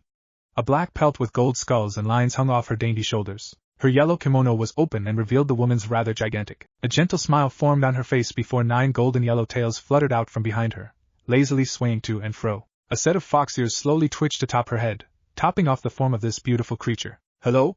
Welcome to Kyoto. My name is Yasaka, leader of the Kyoto Yukai faction. Her head tilted with a small smile as she placed her hands together in front of her. Naruto's eyes widened greatly as he stared at the woman. Words failed to reach him, and for the first time in his life he was absolutely captivated by the beauty of a woman. Holy shit! You're beautiful. And your breasts are gigantic. The words escaped Naruto before he could even hope to stop them. A blush exploded onto his face, and he immediately covered his face. It didn't help that his teammates were now openly laughing at him. Fucking traitors. It wasn't his fault. This woman was practically a goddess. The blonde-haired woman seemed surprised for a mere moment before laughter escaped her. It was a beautiful laugh, Naruto thought. Oh my! How bold of you, I do not even know your name yet, child. An amused smile formed on Yasaka's face as she watched the blonde teen squirm. Arai, and Naruto coughed into his left hand before speaking again. I'm Naruto Uzumaki. Naruto Uzumaki. Yasaka repeated the boy's name in her head. It had a nice ring to it. Oh yes, she was going to enjoy this conversation. Yasaka had always thought that humans were an interesting bunch. Their very existence defied logic and reasoning. The human race had always been written off as a non-lethal faction. Humans were fragile, terribly so. Angels, devils, and even gods had made that abundantly clear millennia after millennia. Oh yes, there were the odd times where a normal human reached the proverbial top of the food chain and cemented themselves in history forever. Jesus Christ, Achilles, Hachiman, Oda Nobunaga, men like them had possessed power that threatened the supernatural. They were feared. What humans lacked in power they more than made up through sheer tenacity, ingenuity and grit. Yasaka had even found herself being wary and cautious around humans. Especially when those humans in question could wield sacred gears. God had gave humans a chance to fight back against those that wished to oppress them, but those humans of old paled in comparison to the 4 humans that stood before her right now. Yasaka was a young QB. Barely 3 centuries old at that. She had seen powerful humans come and go during her time, but none could even hold a candle to the 4 humans that stood in front of her. The weakest of the little quartet, that being the tall and lanky man with silver hair, made the hairs on the back of her neck stick on edge. He lacked the sheer reserves that the younger teens held, but that mattered little. His reserves rivaled her own. What he lacked in sheer firepower was more than made up by his experience. Those charcoal eyes of his carried an extreme weight to them. He had seen horrors that would drive a lesser man to the brink of insanity. He was grit personified, tenacious, raised on war. All of them had been raised in war. It was hard not to miss it. That gleam in their eyes. The tense shoulders. Their wandering eyes. They had been taught that everything and everyone could and would kill you. Yasaka would have shaken her head had she not wanted to keep appearances up. It saddened her to know that children, who were barely older than her own Kunichan, could be dragged into conflict that threatened their very own existence, all on the whims of men and women who possessed power that they should not have. This time, Yasaka did shake her head with a rueful sigh. She always had been an emotional woman. To not feel empathy, even to those who were strangers, was cruel. She did not know these humans, and yet she still felt saddened to know that war had taken their innocence. Yasaka had done everything in her power to keep the Yukai in Kyoto from bickering. She didn't wish for Kunu, or any child for that matter, to grow up with pain. With anger. With hate. That was all war did. Cause pain, cause anger, cause hate. Unfortunately, war was an endless cycle. Yasaka could only pray to the Kamas above that it had yet to affect the Yukai, and if war were to strike the Yukai, then Yasaka would do everything in her power to protect her people, even if it meant that she would die doing so. Are you okay? Yasaka's train of thought was interrupted by the very same blonde child who had complimented her earlier. Where those once bright blue eyes had been filled with awe and appreciation, they were now filled with genuine concern. A gentle smile replaced her previously downtrodden one as she waved the teen off, appreciating his concern. Oh, I'm quite alright, just a few unpleasant thoughts is all. Yasaka's 9 fluffy tails waved in the air slowly before she gestured with her hand. If you would, please sit. I have a myriad of questions and I believe you have answers. 2 of the humans sat down, the blonde teen and the pink-haired teen, but the other 2 males refused. The older man was content with standing, one hand shoved into his pocket. Swiveling her gaze to the other teen, she noticed that while not outright trying to disrespect her, he seemed to forego sitting in favor of leaning on the wall behind his fellow humans. There was also something curious about that purple eye of his. It was not uncomfortable to look at, but its very presence seemed to pull her in. Yasaka stood for several seconds before taking her own seat and placing her hands in her lap. Her ears twitched as she continued to smile beatifically. Well, if you are all comfortable, then let's begin. She placed her hands onto the table, interlocking her fingers together. As I have said before, I am Yasaka and I am the leader of the Yukai faction in Kyoto. I oversee the supernatural side of things on this quadrant of Japan. When my subordinates informed me that 4 incredibly powerful humans had stepped into our city, I was curious. You 4 are not only powerful but you wield chakra to boot. I find myself intrigued by your very presence. Please enlighten me. She beckoned with a titled head, eyes narrowed in genuine curiosity. She watched the 4 individuals trade looks with one another. They did not even speak, only using their eyes. This went on for several seconds before they all seemed to come to an agreement. Oh, that yeah, we're not from this world. A dragon named Ophis saved us and then dropped us off here in Kyoto. Pretty cool, huh? Naruto spoke with an easy smile. Naruto. The pink-haired girl hissed as her head turned towards the teen. You're such an idiot, the ebony-haired teen spoke while sighing quietly, expression bordering on disdain and genuine annoyance. A sigh rang out from the older man of the quartet, but he did not seem surprised or annoyed like his other 2 compatriots. The man seemed to have expected the blonde's answer. Why are you too surprised? He questioned while returning his gaze to his little white book. Subtly isn't Naruto's MO. Come on, Kakai-sensei. I'm not that bad. Naruto complained with a frown. The lanky man offered an eye smile as he responded. True, you're worse than bad. Awful is a better term. Naruto just sulked. Did you just say Ophis? The quartet centered their attention on the attractive Yukai. Her eyes were widened to a degree that was almost painful, and they noticed the slight trembles that shook her body. Yeah, Naruto answered while rubbing the back of his head with a sheepish smile. She also inadvertently destroyed our home world. He finished with a smile that made him seem almost constipated. Yasaka's eyes only seemed to grow bigger at the answer. Your world? Destroyed? She, the ebony-haired teen with dual-colored pupils, answered her with a suffering sigh. Yes, our world. We aren't from this one. Yes, again, Ophis inadvertently destroyed our world when she traveled to it in the dimensional gap. And once again, yes. Ophis is a woman-dragon thing? He finished with a slightly confused expression. She said she was able to shape-shift at will? The silver-haired man supplied helpfully. Yeah, we don't really know how she does it. Naruto answered while rubbing her chin. Did he just ignore his ally? Shapeshifter. The man answered once more, eyes still buried in his pornographic book. We'll have to ask her next time, Naruto. The pink-haired female spoke out, completely ignoring the older man's answer. Cool. Ignored again. The lanky man commented lackadaisically. Yasaka was silent as she listened to the 4 individuals speak amongst themselves. This was dangerous. These 4 individuals, who rivaled even the Shinto gods, had quite literally landed on her doorstep. By Ophis, the infinite dragon god, no less. Dangerous because these 4 individuals were insanely powerful. She held her doubts on being able to defeat even the weakest individual in their little group. She didn't even know their names. They just dropped a bombshell before even providing their names. Yasaka was going to end up having a headache after this, or perhaps this little meeting was a blessing in disguise. She could take advantage of this situation. 4 incredibly powerful individuals, who had no knowledge of this world other than the minor information they may have gotten from Ophis, were speaking with her, the leader of the Yukai faction in Kyoto, who answered directly to the big 3 of the Shinto pantheon. Yes. She could make this work. A coy smile formed on her face as she placed her left elbow on the table. Cupping her chin on the palm of her resting arm, she directed a half-lidded gaze on the supposed leader of their group. I apologize, but I didn't quite catch all your names. When the quartet stopped talking, Yasaka continued speaking. I would be a terrible leader if I didn't give you the respect you deserve. She immediately noticed how their eyes narrowed, almost as if they were dissecting her words and breaking down their motive. It was honestly frightening how they could go from carefree friends with history to stone-cold killers ready for war. What past did these 4 have? Well, I'm Naruto Uzumaki. Though, I already introduced myself when he coughed into his remaining hand with a dash of red staining his cheeks. It was too cute. What an adorable boy. She could just eat him up. In fact, she just my down girl. Behave. Yasaka curbed those thoughts with an amused smile and proceeded to wink at the teen. He flustered for a bit before eventually squaring his shoulders and gesturing towards one of his friends. Sasuke Uchiha? The now named ebony-haired teen stated. Eyes sharper than steel gazed at her, breaking her down inch by inch. What a frightening stare he possessed. Yasaka offered the teen a simple nod, which was not returned, and glanced to the next individual. Hello? My name is Sakura Haruno. The pink-haired female introduced with a smile. Sorry for my teammates, they can be really troublesome. And annoying. The Yukai leader offered the girl a smile filled with mirth as she replied. As troublesome as nearly destroying 17 buildings? The girl faltered for a moment before bowing at the hip and apologizing. I'm sorry for that, yeah. She finished awkwardly as she rose to her full height. Yasaka's smile grew larger as she waved off the girl's apology. It is fine. No one was hurt. Though I'm sure the Yukai would not mind a helping hand. Sakura immediately understood the underlying comment and offered the Kyuubi a single nod. Maybe she shouldn't have punched Naruto, or maybe she should punch him more? That sounded better. The last individual of their group closed his book and placed it into his unique-looking vest. He placed his left hand into his pocket and shifted on his heel. I'm Kakashi Hatake. Offering the woman an eye smile, he continued. And I lead these little gremlins. They're my students. An annoyed scoff resounded from Sasuke as he crossed his arms. You're not our sensei anymore. Rude. The lanky man replied half-heartedly. Sasuke wasn't necessarily wrong with his statement. He wasn't their sensei anymore, nor did he lead them. I still think of you as a sensei.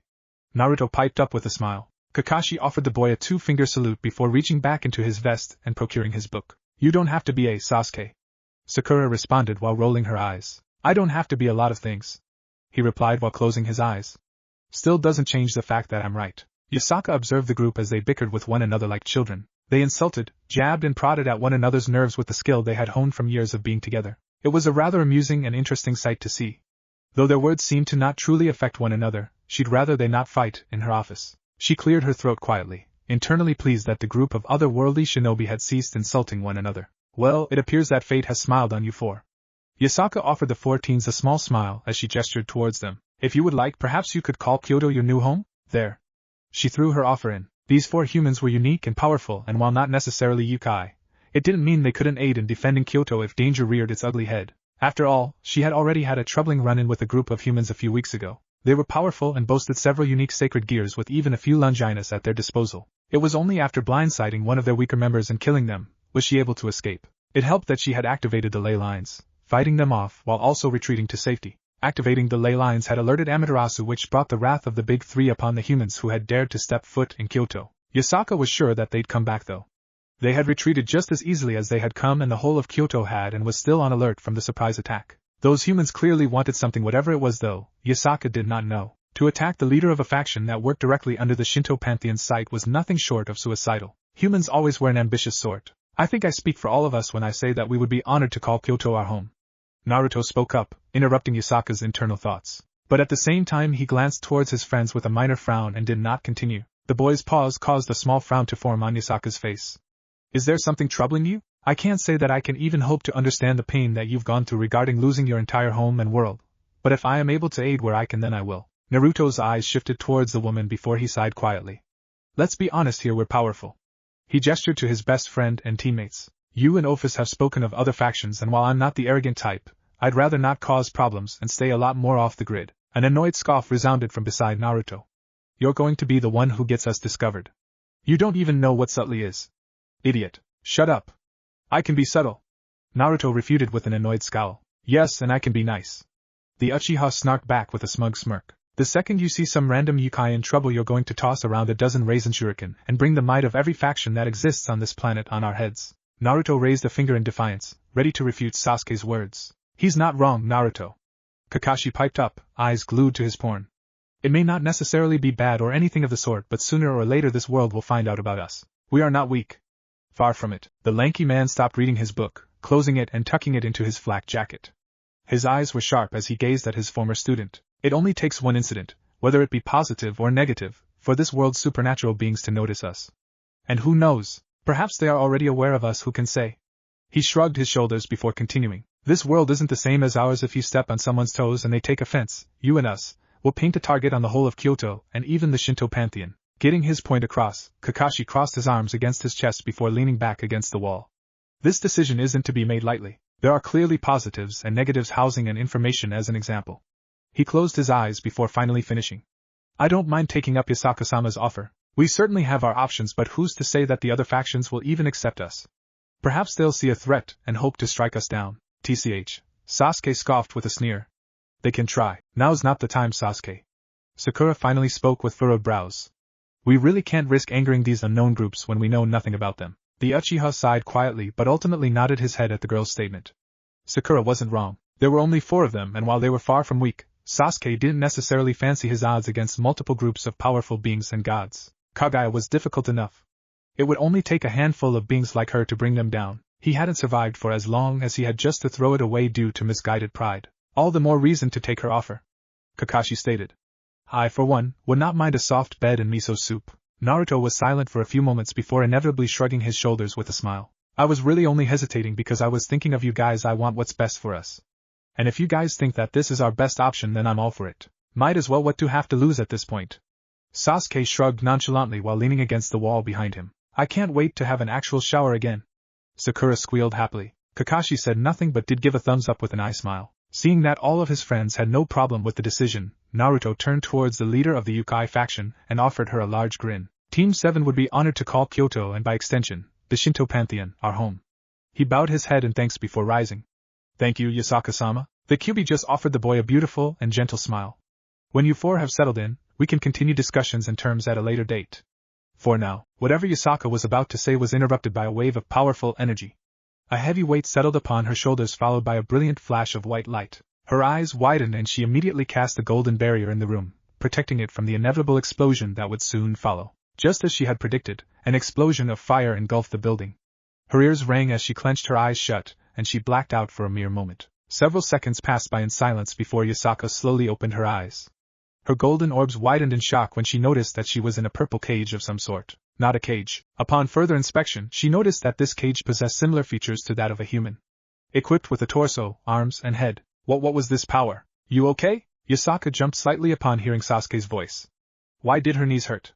Why did she feel dizzy? Her head was absolutely pounding. I got you. The teen stated quietly, arm wrapping around the woman's waist and shouldering most of her weight. Your barrier held most of the explosion, but it gave way eventually. Whatever or whoever just attacked is going to regret it. Yasaka blinked several times in confusion before shaking her head and coughing quietly. Wait, Sasuke did not wait. The teen placed the leader of Kyoto against a pile of rubble before turning his attention to the sky. The boy muttered something unintelligible, and not a second later did a carbon copy clone of the teen appear. The two Sasuke stared at one another for a single second before the real one, Yasaka suspected at least, took off into the sky. What was going on? She had felt Amaterasu's power surge before. Yasaka's eyes widened once more as she tried to stand up. Her left leg buckled beneath her, and she fell with a soft cry of pain. You should stay put. The doppelganger of Sasuke spoke quietly. It took a knee beside her before green chakra appeared on his palms. He placed his hands near her legs and a soothing comfort soon followed. We have this covered. Yasaka tried to speak. She really truly did. But that attack had drained her reserves. She couldn't even think straight. Why had Amaterasu just attacked? It didn't make sense. Could she believe that these humans were a threat? An ugly thought reared its head as she thought about it. This was a misunderstanding. She needed to speak, but her eyes were heavy, and whatever this clone was doing was heavenly. Maybe she could sleep for a minute or two. And with those final thoughts, Yasaka's eyes slowly closed. Her body relaxed and her head drooped. The clone of Sasuke stared at the unconscious woman for a second before his right hand traveled towards her head. He gently turned the woman's head, eyeing the rather nasty wound on the side of her head. The clone shook its head before gathering more chakra and healing the wound. The clone's mismatched orbs traveled towards the sky, spotting its creator and Naruto, fighting two powerful individuals. Not more than a day and we've already encountered gods, what shitty luck. The clone thought quietly. Sasuke's Susanoo slowly deconstructed as he stared at a regal-looking man, floating with zero problem in the sky. The armor of his Susanoo slowly disappeared, followed by the head and legs. The only thing remaining were the wings of his Susanoo, granting him flight. Mangekyo Sharingan spinning in his right eye and Rinnegan flaring in his left eye, Sasuke stared at the man that stood several meters in front of him. He could sense the man's power, and it was nothing to scoff at. The man was suppressing most of it, but Sasuke could easily sense it. This man was a god, likely a Shinto god at that, considering his wardrobe and traditional blade. The man was dressed in a baby blue kimono that revealed his muscular torso and toned arms. He wore black hakama pants that were embroidered with designs that were reminiscent of waves. He wore a pair of simple sandals, held together by a thin piece of twine. His blade was sheathed on his left hip and he wore a straw hat atop his head, hiding his ebony locks of hair that were pulled into an elegant ponytail. Who are you? Sasuke asked quietly, right hand resting on his blade. The unknown man regarded Sasuke for a moment before he too placed his hands on his blade. His left hand grasped his sheath as his right hand gripped its handle. It is rude to not introduce yourself first. His voice was deep and carried a harsh undertone to it. You are an intruder, but I am a humble man. I will tell you my name before eradicating you. In the blink of an eye, the man's power skyrocketed. The skies darkened almost immediately, dozens of rumbling clouds following shortly after. Another second passed by before the distinct sound of thunder clapped through the sky. Several lightning strikes descended upon Kyoto, lighting up the sky and illuminating it brightly. And when he spoke, the storm screamed, I am Susanoo no Mikoto. Younger brother to Amaterasu Amakami and Tsukuyomi no Mikoto, I am the Shinto god of the storms, and see the now named god unsheathed his blade before, slowly taking a stance. And I am your end. Sasuke's body tensed, and not a second later did Susanoo appear directly in front of him with his blade poised to sever Sasuke's head. The teen sneered as his own blade intercepted the gods, causing a tower of sparks to emanate from the action. The god seemed almost surprised if the slight widening of his eyes was anything to go by. I don't care who you are. If you want to fight, then I'll deliver unto you a slaughter. Sasuke's Mangekyo Sharingan spun ferociously before a torrent of black fire spewed at the Japanese kami. The kami, upon seeing his opponent's unique red-eye spin, disappeared in the blink of an eye. The distinct sound of thunder following his retreat as he did so. Reappearing a short distance away, the Shinto kami eyed the human warily. His gray eyes regarded the teen for a moment before he placed the palm of his left hand against the flat end of his blade. Susanoo closed his eyes and swept his hand along the divine steel of his Kusanagi. A crack of lightning resounded out into the sky, rumbling angrily for but a moment. A gigantic cumulonimbus formed directly above Susanoo before lightning descended directly upon the man's sword, illuminating the blade with pure, raw lightning. Susanoo stared at his glowing Kusanagi for a moment before raising his eyes to the human who dared to tread upon his home. You boy. What is your name? Susanoo bent low at the knees before slowly and carefully sheathing his blade and the raw lightning that encompassed it. He took up a rather simple Aido stance as he stared at Sasuke. Sasuke eyed the man with a glare before glancing up towards the sky. His mismatched orbs traveled along the darkened clouds before flipping his Kusanagi in a reverse grip. The cry of 1,000 birds sang from his right hand before being engulfed by right-un chakra. The lightning emanating from his hand barked loudly, piercing the heavens and drowning out Susanoo's own thunder. A gigantic creature of pure lightning formed from the clouds, lighting up the entirety of Kyoto. The creature of pure lightning dwarfed the clouds that it originally had been created from and cast its own shadow on the city. Susanoo stared at the lightning creature with widened eyes, sensing the monstrous amount of chakra that was used to create the beast. The gigantic lightning creature bellowed a mighty roar, its red eyes swaying to and fro before setting its sight upon Susanoo. Upon recognizing its enemy, it released yet another roar, piercing the heavens. My name is Sasuke Uchiha. The teen tilted his head, expression bordering on disdain as he stared at Susanoo. And you vanish with the roar of thunder. Sasuke raised his right hand into the air before bringing it down, and uttering a single word, Kirin, and the sky turned white. Naruto's enhanced eyes strayed towards the giant clouds resting above Kyoto with a minor frown. Sasuke was fighting some unknown man, definitely a god by the output of power, and were fighting several miles off the outskirts of Kyoto. His unique eyes, no longer the cerulean they once were, swiveled to the opposite direction. He sensed Kakashi and Sakura fighting with another being that was on par with the one Sasuke was fighting. Golden yellow eyes, equipped with a horizontal bar and an animalistic slit through the center, slowly focused on the rather beautiful woman floating not but 10 meters from him. Soft, delicate features settled in a scowl stared back at him. She had her black hair pulled into an elegant ponytail that flowed down her back. She wore a traditional Miko outfit with simple sandals held together by a thin piece of twine. On the woman's left hip was a beautiful ornate scabbard. Sheathed in said scabbard was a katana that practically reeked of divine essence. The most interesting thing about the woman was the unique-looking shield that floated behind her. It was no bigger than an ordinary plate that one would eat food off of. The side that Naruto could see glowed with an ethereal energy that he couldn't quite understand. Staring at the shield was like staring directly at the sun. Naruto was silent for a moment before feeling something prick his sixth sense. It wasn't necessarily bad but distracting, like someone trying to get his attention. Focus, Naruto. Kurama's deep voice reminded. We will deal with whatever that is later though. I have a feeling it will only cause problems at a later date. It feels ancient. Naruto mentally replied, eyes still staring at the powerful woman in front of him. But you're right. We can worry about it some other time. For now, let's focus on this woman. The blonde teen squared his shoulders before furrowing his eyebrows. Who are you? And why did you attack us? The regal-looking woman seemed to only get angrier. Her lips thinned in displeasure, as her expression tightened. You dare tread upon the soil of my home again? The woman snarled angrily. I will send you to Yomi. Naruto's eyes widened as the woman's power skyrocketed. His senses screamed, and not a second later did he duck. Golden eyes blazed as he stared at the woman from his crouched position. His fist cracked out against her stomach, nearly folding her over it as he sent her careening through the sky, nearly crashing through a building due to the force of his attack. Hey! He snarled angrily. I don't want to fight you, but if have to, I will. Naruto stared down at the woman, watching as she slowly stood to her feet. Her gray eyes were a flurry of emotion before eventually going blank. The blonde teen had only a second to move as she appeared in front of him once again. Only this time, the woman's blade shined as bright as the sun, and when she swung, Naruto's eyes widened as the sky itself erupted into fire. White-hot flames emanated from the woman's blade, spanning out several kilometers in size. The flames only seemed to multiply as Naruto continued his hasty retreat. Son Goku! Naruto cried out. Yush! I am fired up!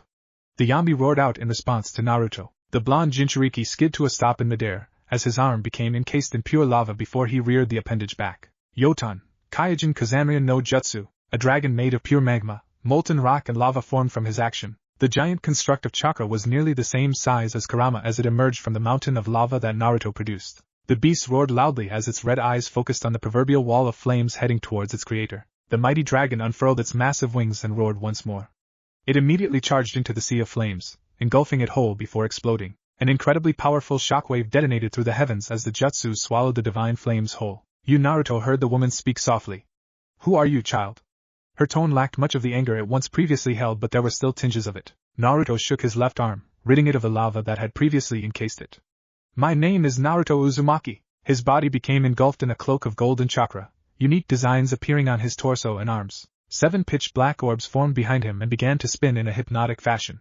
One of the orbs left its formation and formed into a thin staff. The blonde teen grabbed the Gudadama and twirled it before resting it against his shoulder. The real question here is, who are you? Golden, slitted eyes hardened as Naruto pinned the powerful woman with a glare. You just attacked my friends and we haven't done anything to warrant such actions. The woman's eyes narrowed dangerously as she slowly floated back into the sky, her unique floating shield spinning. Who am I? She replied angrily. I am Amaterasu Amakami, leader of the Shinto pantheon, protector of Japan and all its inhabitants. The woman gripped her blade with white knuckles as she spoke once more. You dare attack my home not once, but twice? And then have the gall to question me? Amaterasu's entire being seemed to just shine. Power radiated from every single one of her pores as she reared her arm back to swing her blade. You will suffer for your transgressions against my home. Before Amaterasu could swing her blade, An indescribable amount of pain erupted from her stomach. Spittle launched from her mouth, and then her world flipped upside down. She blinked once before pain struck her body once more. Her vision went white and the feeling of weightlessness washed over her. A bright light imploded on her being, racking her body.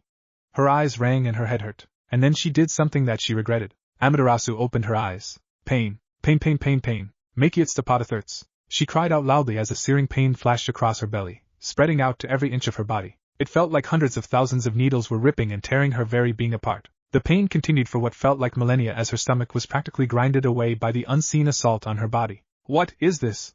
This pain. Make it stop. Stop it. The goddess had only half a second to comprehend what was happening before her vision went black. Naruto caught the woman's body before it could fall to the earth, frown marring his face. He stared down at the god for a moment before he glanced towards the wound he caused. His raisin shuriken had done quite the number on her. Angry scorch marks marred her torso and stomach, blood seeping through her beautiful Miko outfit. Naruto sighed quietly before hefting the woman with his single arm. It was getting really annoying only having one arm. Without a second thought, his right arm seemed to materialize from thin air. Bone came first. Then followed muscle. Veins soon came and went before being stitched together to form a tan arm and hand. Naruto hissed in minor pain as he shook his new arm and hand. Shit, that hurt. After assessing his new arm, he shifted Amaterasu's weight with a small sigh before glancing towards Sasuke's direction, sensing the monstrous amount of chakra he was producing. Where the sky had once been bright and illuminating, it was now dark. As if the sun had completely disappeared. The familiar roar of Kirin pierced the heavens and Naruto had a single second to glimpse at it. That was a very big Kirin. It almost rivaled the one that Sasuke had used against him. The next nanosecond, it descended upon Sasuke's opponent. Naruto shook his head quietly as the entire earth seemed to quake upon the release of Sasuke's jutsu. If the supernatural world was unaware of them before, then they most certainly were aware now. His eyes trailed back to Amaterasu, and he gently floated back down onto the ground. He wasn't worried about his teammates, they could take care of themselves. They were strong. When Naruto's feet touched down upon Kyoto, he gently laid Amaterasu on the ground, ignoring the Yukai who had hidden and fled to safety when the fighting broke out. He could sense the dozen or so Yukai that were watching his actions, and he paid it little mind. He very much doubted that they would attack him. They clearly recognized their goddess, but they also were aware of the difference of power. Amaterasu had clearly mistaken Team 7 for something else. It was the only explanation as to why she had chosen to attack first. This was Team 7's first time ever stepping foot in Kyoto. How would they have done it before? It just wasn't logical or accurate. Had Yasaka been attacked by powerful humans recently? Possibly. That or the unknown humans had attacked the gods themselves, which would have been incredibly brazen of them. Naruto wasn't arrogant, far from it, but he was well aware of how strong he truly was. He could do so much with the power he held. But his own morals and heart stayed his hand. He would always use this power to benefit others. Absolute power corrupts absolutely. He was well aware of this. Too many individuals from his home had saw themselves as some sort of god. Nagato, Madara, Obito, Kagaya. Naruto swore to himself that he'd never be like them. He'd never let his power taint his thoughts and actions. Never. With those thoughts, Naruto placed his new hand on Amaterasu's stomach. The angry burn marks his raisin shuriken produced began to slowly disappear from her stomach. Her expression tapered off into a pleased one, and she seemed to almost lean into him. The Jinchuriki sighed quietly before his head turned towards Sakura and Kakashi's direction. He furrowed his brows for a moment before sensing the god they were fighting heading towards his direction. Kakashi and Sakura were fine, though a bit tired. It was to be expected, really. They were fighting a real god after all, and while they were powerful, it'd be more a struggle to beat him. One raisin shuriken? Naruto acknowledged his best friend's statement before slowly standing to his feet, hoisting Amaterasu up as he did so. He then positioned the woman's unconscious body on his back. I didn't want to take any chances, he finally replied, turning to Sasuke as he did so. She was powering up to release something. I didn't want her unleashing it. When he finally turned around, he took in Sasuke's appearance, and raised a single eyebrow.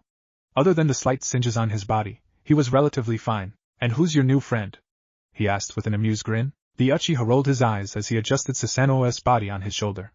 The man's body was slightly charred and several spots on his clothes had been burned black. The man showed several signs of having been struck by lightning, and blood slowly dripped down several wounds on his body. This is Susanoo, he's the younger brother of Amaterasu and Tsukuyomi. His unique eyes shifted past Naruto as he stared at the direction that the other god was coming from. I assume that she's Amaterasu? Naruto sighed quietly before responding. Yeah, apparently she's the leader of the Shinto pantheon, we're so fucked. Pfft. Sasuke scoffed, adjusting Susanoo with an annoyed grunt. If their most powerful gods are this weak, then the Shinto pantheon has more things to worry about. Having one arm was really starting to piss him off. Noticing his friend's annoyance at carrying the male god, Naruto gestured with his free hand. You sure you don't want your arm back? The ebony-haired teen was silent for a moment before offering his severed limb to Naruto. Make it quick. Naruto smirked quietly before grabbing the boy's severed limb and pulsing his chakra. He took great pleasure in hearing Sasuke's grunt of pain as muscle, bone, and skin were recreated at the microscopic level. Fuck. That stings. Sasuke hissed quietly, shaking his new arm and hand. Don't be such a baby, Sasuke. You'll live. Naruto replied with a smug grin. Fuck off. You first. Don't get suplexed. The fourth Raikage already did that. Die. The Uchiha was about to lunge towards his friend before the last god finally appeared. His mismatched gaze focused on the regal-looking man, noticing how tense the god was. Sasuke glanced towards Naruto, and it seemed he had came to the same conclusion. The final god, Tsukuyomi, possessed snow-white hair that was held in a high ponytail. He wore a traditional black and white kimono, equipped with an elegant white haori. The god wore plain, white hakama pants and a pair of simple sandals that were held together by twine. Tsukuyomi possessed a sharp chin like Susanoo, but had delicate features like his sister. Tsukuyomi, I presume? Sasuke questioned as he stared at the man. He idly shifted the god atop his shoulder before sensing Kakashi and Sakura making their way towards their position. The white-haired god stared at Sasuke for a moment before dipping his head once. You are not the same humans that attacked Lady Yasaka. Naruto crossed his arms against his chest, chakra keeping Amaterasu glued to his back. Kyoto had already been attacked previously? The god nodded once. Then why attack us? The blonde questioned in confusion. Judging by the state of yourself and my teammates, you barely fought. Tsukuyomi relaxed, if only slightly, and dipped his head. I knew you were not the same humans once Susanoo fell while powerful. Those humans that had previously came were not nearly as strong as you. But sister tends to rush in headfirst without thinking. She prefers action over words. The god looked almost embarrassed. Not for himself but for his sister. He seemed to be the most level-headed of the group at least. Naruto chuckled quietly. I tend to do the same, so I can relate to that. Sasuke did not laugh. He scoffed. Because you're an idiot. No, you. That logic doesn't work. Does too. I'm going to kill you. False. While the two powerful males bickered and argued, Tsukuyomi watched them with a tilted head. They reminded him of Amaterasu and Susanoo. Those two always bickered. Little things, big things. It did not matter.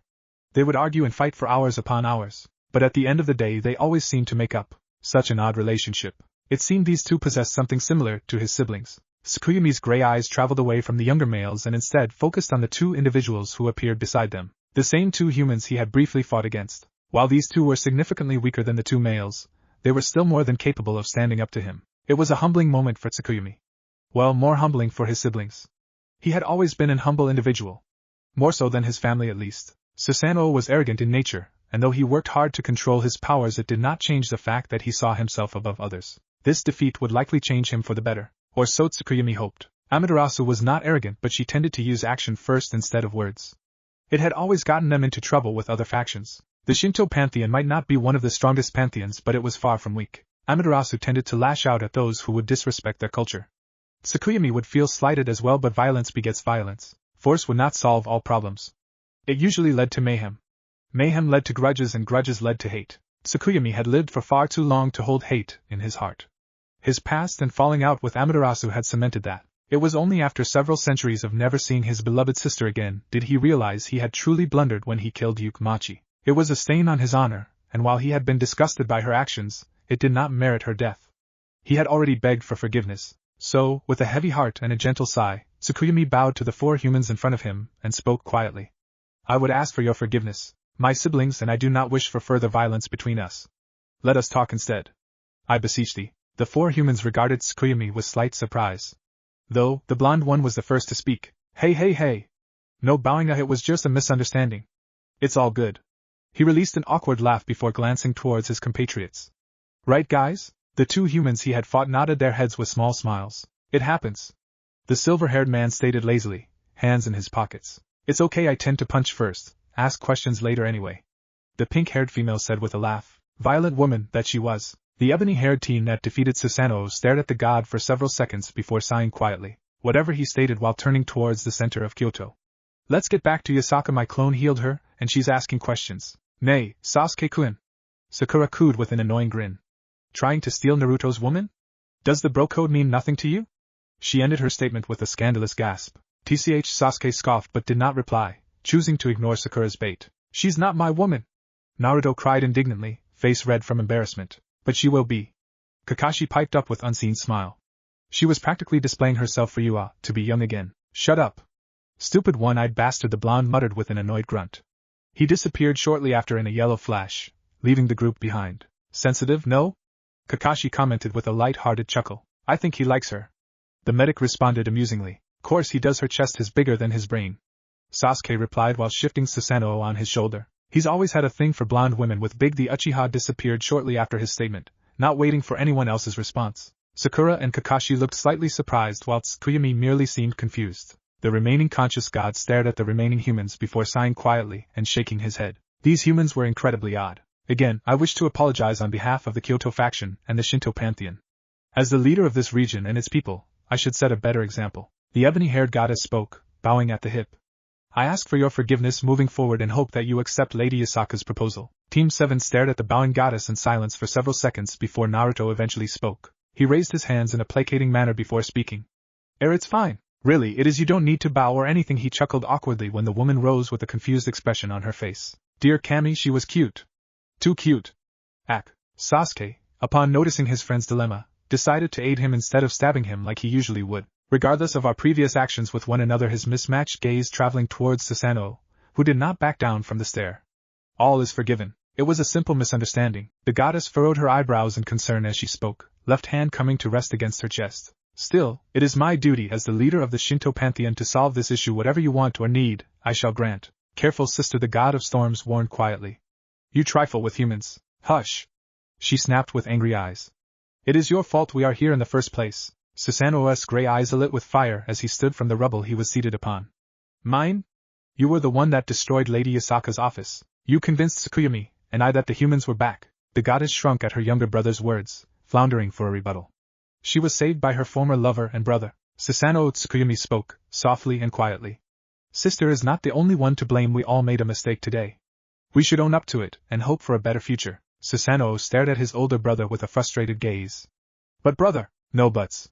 Tsukuyomi spoke with a clipped tone. Accept what has happened and move on. We are leaders, we should act like them too. The younger god was silent for several moments before turning his head with a small huff. He said not a word and sat back down on the large piece of rubble, head tilted down and straw hat hiding his face. There was a few seconds of tense silence that wafted in the room before Naruto spoke with an unsure expression. Oh well, we don't really need much other than information. He snapped his fingers as he replied. Ooh. And a home or compound. We'd all like somewhere to stay. Yasaka's silky smooth voice responded before any of the gods could. I would not mind allowing you four to stay at my compound. The woman's golden yellow tails flowed behind her as she smiled. I'm sure Amaterasu-sama would not mind procuring the information you need. The Kyuubi turned towards the goddess and pinned with the woman with a dry stare, showing her exactly how she felt about having been injured and the subsequent destruction of her entire office. The beautiful goddess had the decency to wince at the Kyuubi's statement, and nodded her head with an embarrassed smile. I do apologize, Lady Yasaka. Yasaka stared at the woman for several seconds before sighing and shaking her head. I can never stay mad at you, Amaterasu-sama, just please next time, use your words. Please, she pleaded with the goddess. The sun goddess's embarrassed expression shifted, a beautiful smile forming on her face as she did so. Of course, yay. We're all friends. Sasuke cheered in a faux happy tone. Can we go now? I'd like to not fight again today, Naruto commented unhelpfully. Bite me, eat shit. The two teens glared at one another before Sasuke disappeared with his fist reared back. The boy's knuckles rapped against Naruto's face with a harsh crack, sending the teen flying through the building's only remaining wall. The Uchiha immediately launched himself towards Naruto's direction without a care in the world. Hey! Sakura screamed as she took off right behind Sasuke. Stop fucking fighting! She was gone nearly a second later. The remaining gods and Kyuubi stared at the trio's disappearing forms with confusion evident in their eyes. Their attention shifted when they noticed the silver-haired man slowly walk towards his companion's direction. I'll catch up eventually. His eyes continued to remain on his book. Probably. He flipped a page. Maybe. Another page. Possibly. A devastating shockwave racked Kyoto, causing the man to stop. I'm good.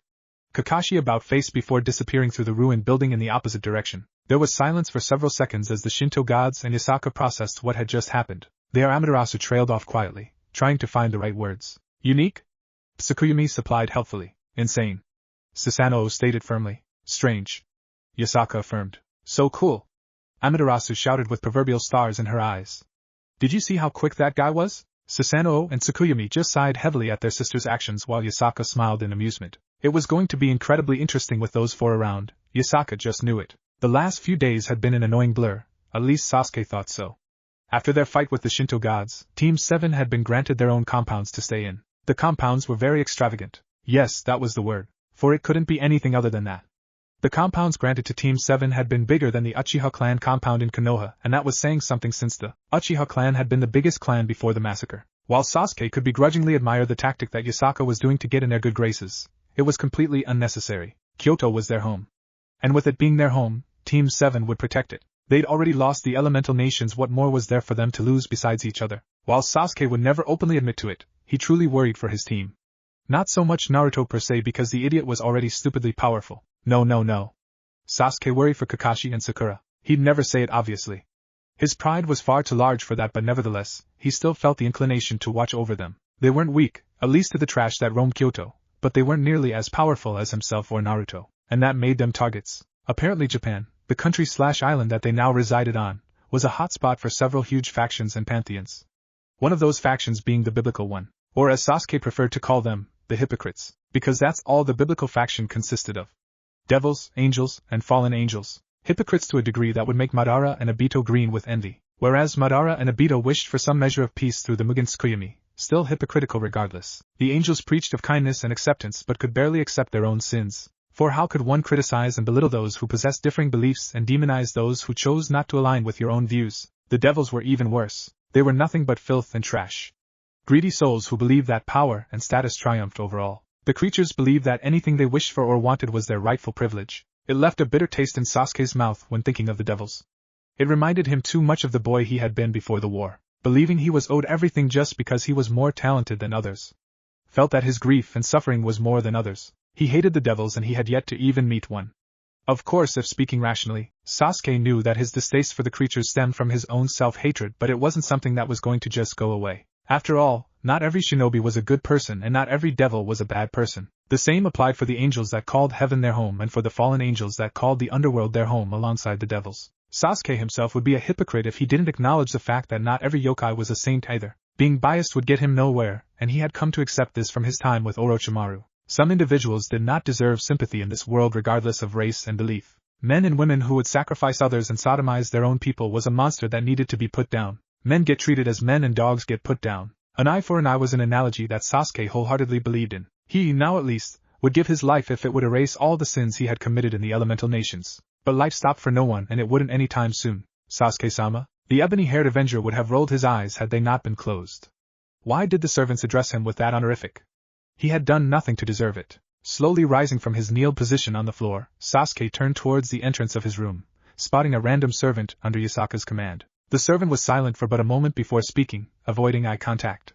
Lady Yasaka calls for you. I was sent to inform and retrieve you, the woman exhaled quietly, glad that she had only stuttered once this time rather than the 8 times when she had first met him. Sasuke stared at the woman for a moment before glancing towards the picture that sat on the table in front of him. Did Yasaka inform you on why exactly she wished to see me? His mismatched orbs trailed along the old and worn picture, noticing its crinkled and slightly torn edges. The old photo was framed in a slightly sloppy manner, and was several times smaller than the frame it was in. The woman cleared her throat quietly before replying quietly. She did not, Sasuke-sama. Her vibrant orbs fell to her feet as silence met her statement. The Avenger let the silence carry on for several long seconds before slowly turning his head towards the woman. Wait outside. Having said his piece, Sasuke turned his head away from the woman. Not a moment later did the woman offer a nod, which went unseen, before closing the door to the room. The ebony-haired teen fixated his attention back on the framed photo, and withheld a quiet sigh. He slowly approached the photo before picking it up, and placing it back on the table, hiding the old image of his mother. It was the only photo he possessed of his clan.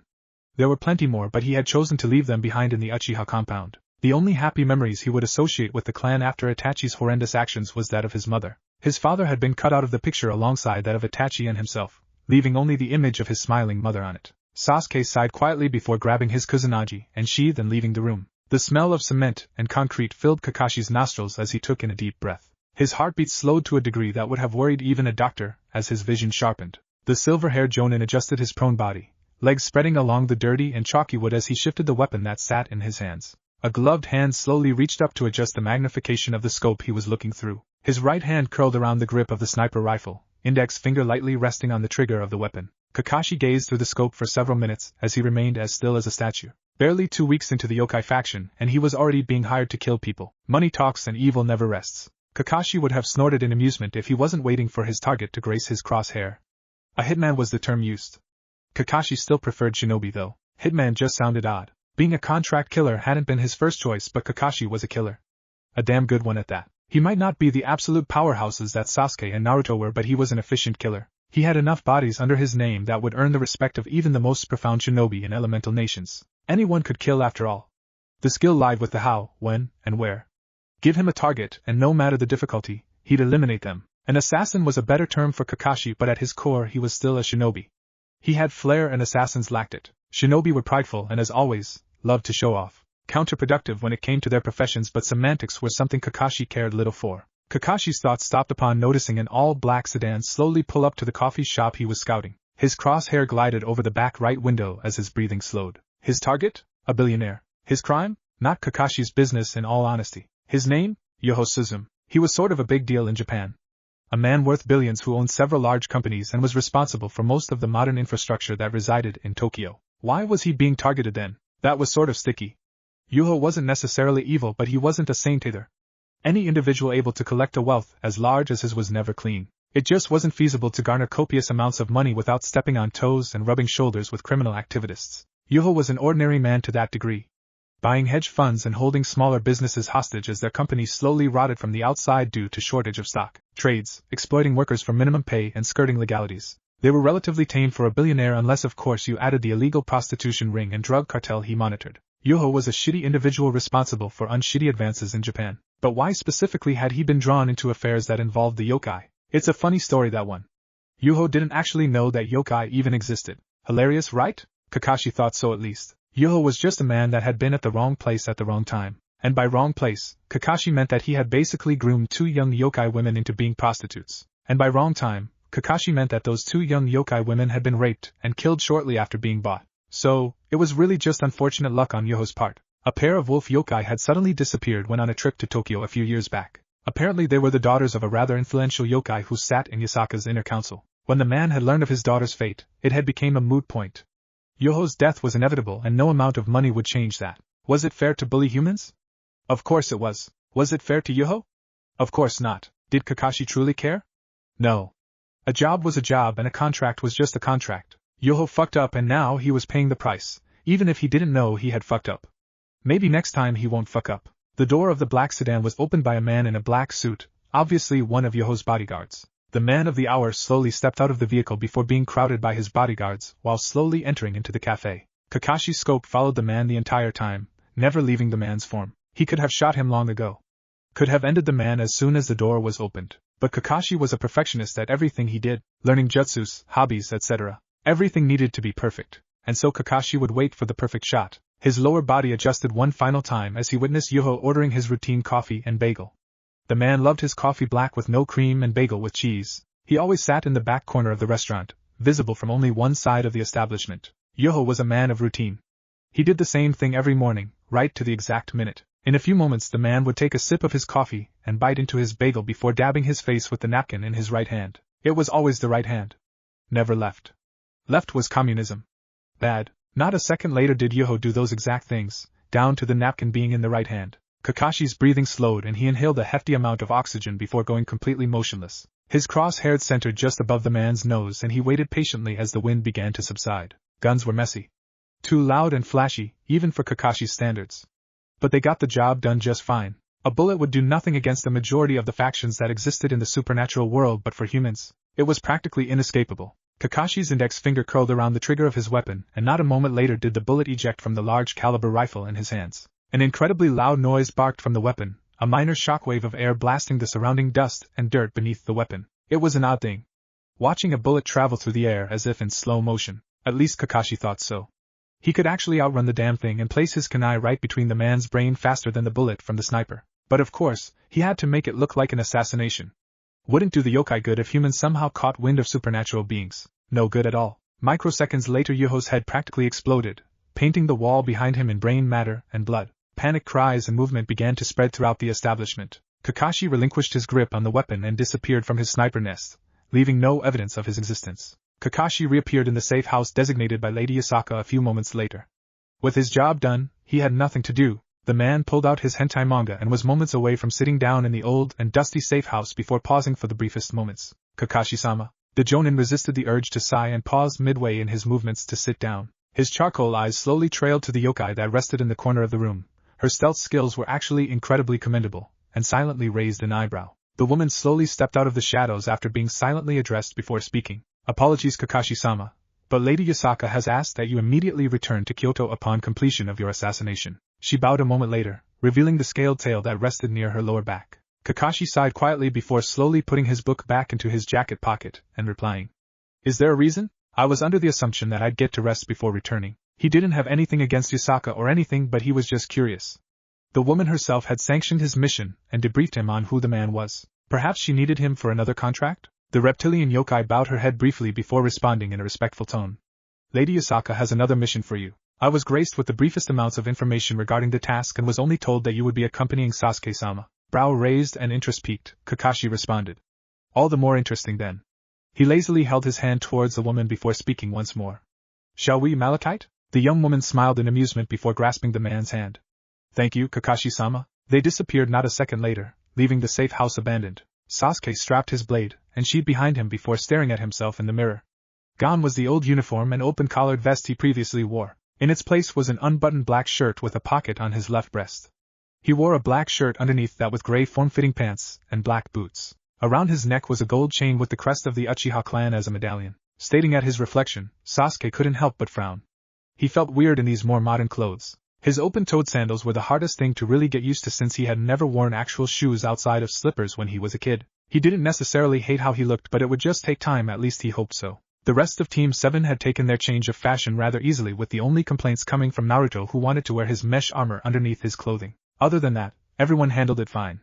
Perhaps he was the one just making a big deal out of nothing. Staring at his reflection in the mirror one last time, Sasuke sighed before reaching up to the collars of his shirt and popping them up, reminiscent to all the other high-collared shirts he wore in the elemental nations. Always pop the collar. Sasuke left his room after that, giving a single nod to the servant awaiting outside. Without another word spoken, the pair traveled through the hallways of the compound to Yasaka's office. Several minutes passed by in silence before the pair rounded a corner that had Sasuke coning to an abrupt stop, almost causing the servant to collide with his back. Not a moment later did Sakura round the corner at a rather brisk pace, carrying what seemed to be at least 15 manila folders and documents. Sakura came to a stop upon noticing Sasuke and gave the teen a smile with a small wave, adjusting the folders in her offhand. Sasuke, what are you doing?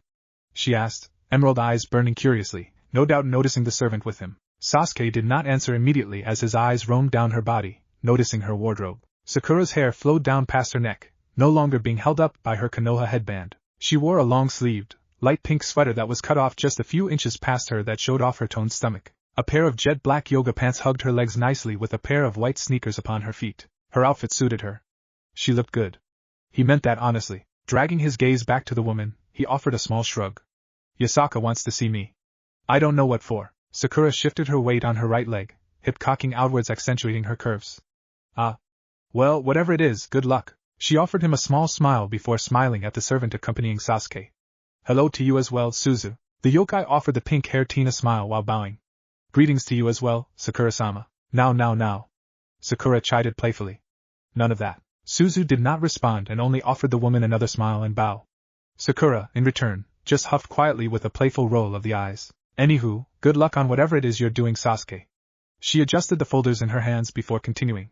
Medical personnel files and whatnot. Kami, I'm going to go crazy, see you around, Sasuke. She bounded off immediately afterwards with a small sway of the hips, humming quietly as she did so. Sasuke's eyes trailed after her the entire time, watching until she rounded the corner. He stared at the spot for several seconds before sighing quietly and turning around and moving towards Yasaka's office. Upon rounding the last hallway, he noticed that Kakashi was standing just a few feet from the door as well. The man was reading his manga with a disinterested expression on his face. The Jonin's old Konoha uniform was replaced by a black long-sleeved button-up dress shirt. He wore a pair of black dress shoes coupled with black slacks and suspenders that binded the weapons he used on his contracts and missions. He no longer wore his old neck and face covering and instead had opted to use a black surgical mask. Naruto had said that Kakashi looked spiffy in his outfit.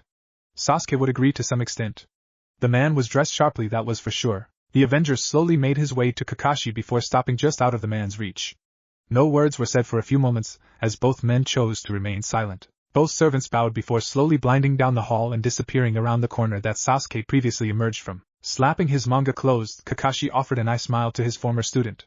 Shall we? The Uchiha did not verbally respond but offered a brief nod of the head.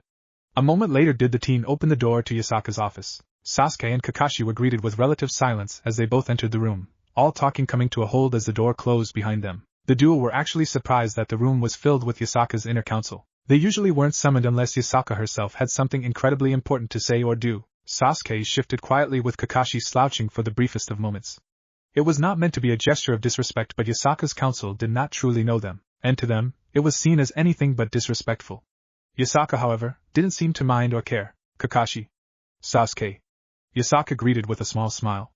Her amber orbs shifted between the two men for but a moment before settling in Kakashi. I take it that the mission was successful? Kakashi smiled beneath his surgical mask before answering. Yoho is on his way to the morgue as we speak, Yasaka-sama. The blonde Kyuubi perked up at this with a small nod. Good. She clapped her hands for a moment before clasping them together, and placing her elbows on the table in front of her.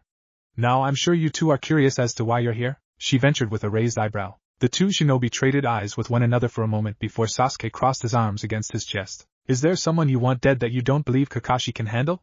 He asked with a raised eyebrow, highly doubting that to be the case. Kakashi was a contract killer for small fry supernatural beings and the occasional human that drew a little too close to yokai. It was nothing to say of the man's skill and power, but Sasuke highly doubted there were targets out there that Kakashi couldn't handle. Gods and leaders of other factions notwithstanding, of course. Yasaka's smile was filled with mirth as she responded. If I needed you for a contract, then we would be starting a war, Sasuke-kun. He'd give her that one, to be fair. Shaking her head, Yasaka continued. No. This is a rather delicate matter. One that the yokai faction should have done more for had we possessed the resources we do now. There was a brief moment of silence that settled in the room as Kakashi and Sasuke traded a brief glance. Would this by any chance be about the rogue devil yokai? Kakashi ventured with a raised brow, left hand resting in his pocket. Yasaka smirked with a nod of the head. Your abilities to decipher my words in an instant is quite terrifying. Sasuke shrugged indifferently as he responded lazily. We'd be dead otherwise. Ma Sasuke, no need to be melodramatic. Kakashi responded in a patronizing tone. Shut up, you lanky fuck. The Uchiha responded placidly. The masked Jonin only offered a small smile at Sasuke's words. The disrespect from you two is still astounding. A yokai member offhandedly commented. Sasuke and Kakashi glanced at the rather large man before dismissing him with little more than a single glance. Which of course annoyed the man, but the shinobi cared little. It is quite alright, Lao. Sasuke and Kakashi are just unique. Yasaka commented in an amused tone, smiling inwardly at the annoyed eye roll from the Uchiha. But you are correct, Kakashi. This delicate matter revolves around the devil yokai, Kuroka. She was labeled an SSS-class threat that was to be killed on sight or avoided at all costs. Sasuke was silent for a moment before gesturing with his right hand. You want us to hunt her down? Yasaka immediately heard the shift of his tone. It became decidedly sharp. She had no doubt in her mind that the teen had researched heavily into Kuroka's case. The yokai leader shook her head. No, I wouldn't dream of it. Kuroka is a powerful yokai in her own right, and hunting one of our own for the crimes of that devil is beneath us. Then what is it? Kakashi asked curiously. Yasaka covered her mouth with her clenched hands before speaking quietly. When Kuroka was branded a rogue devil, the Nekishu race was hunted to near extinction. Due to complicated consequences, we could not intervene. A war with the devils would have ended the yokai.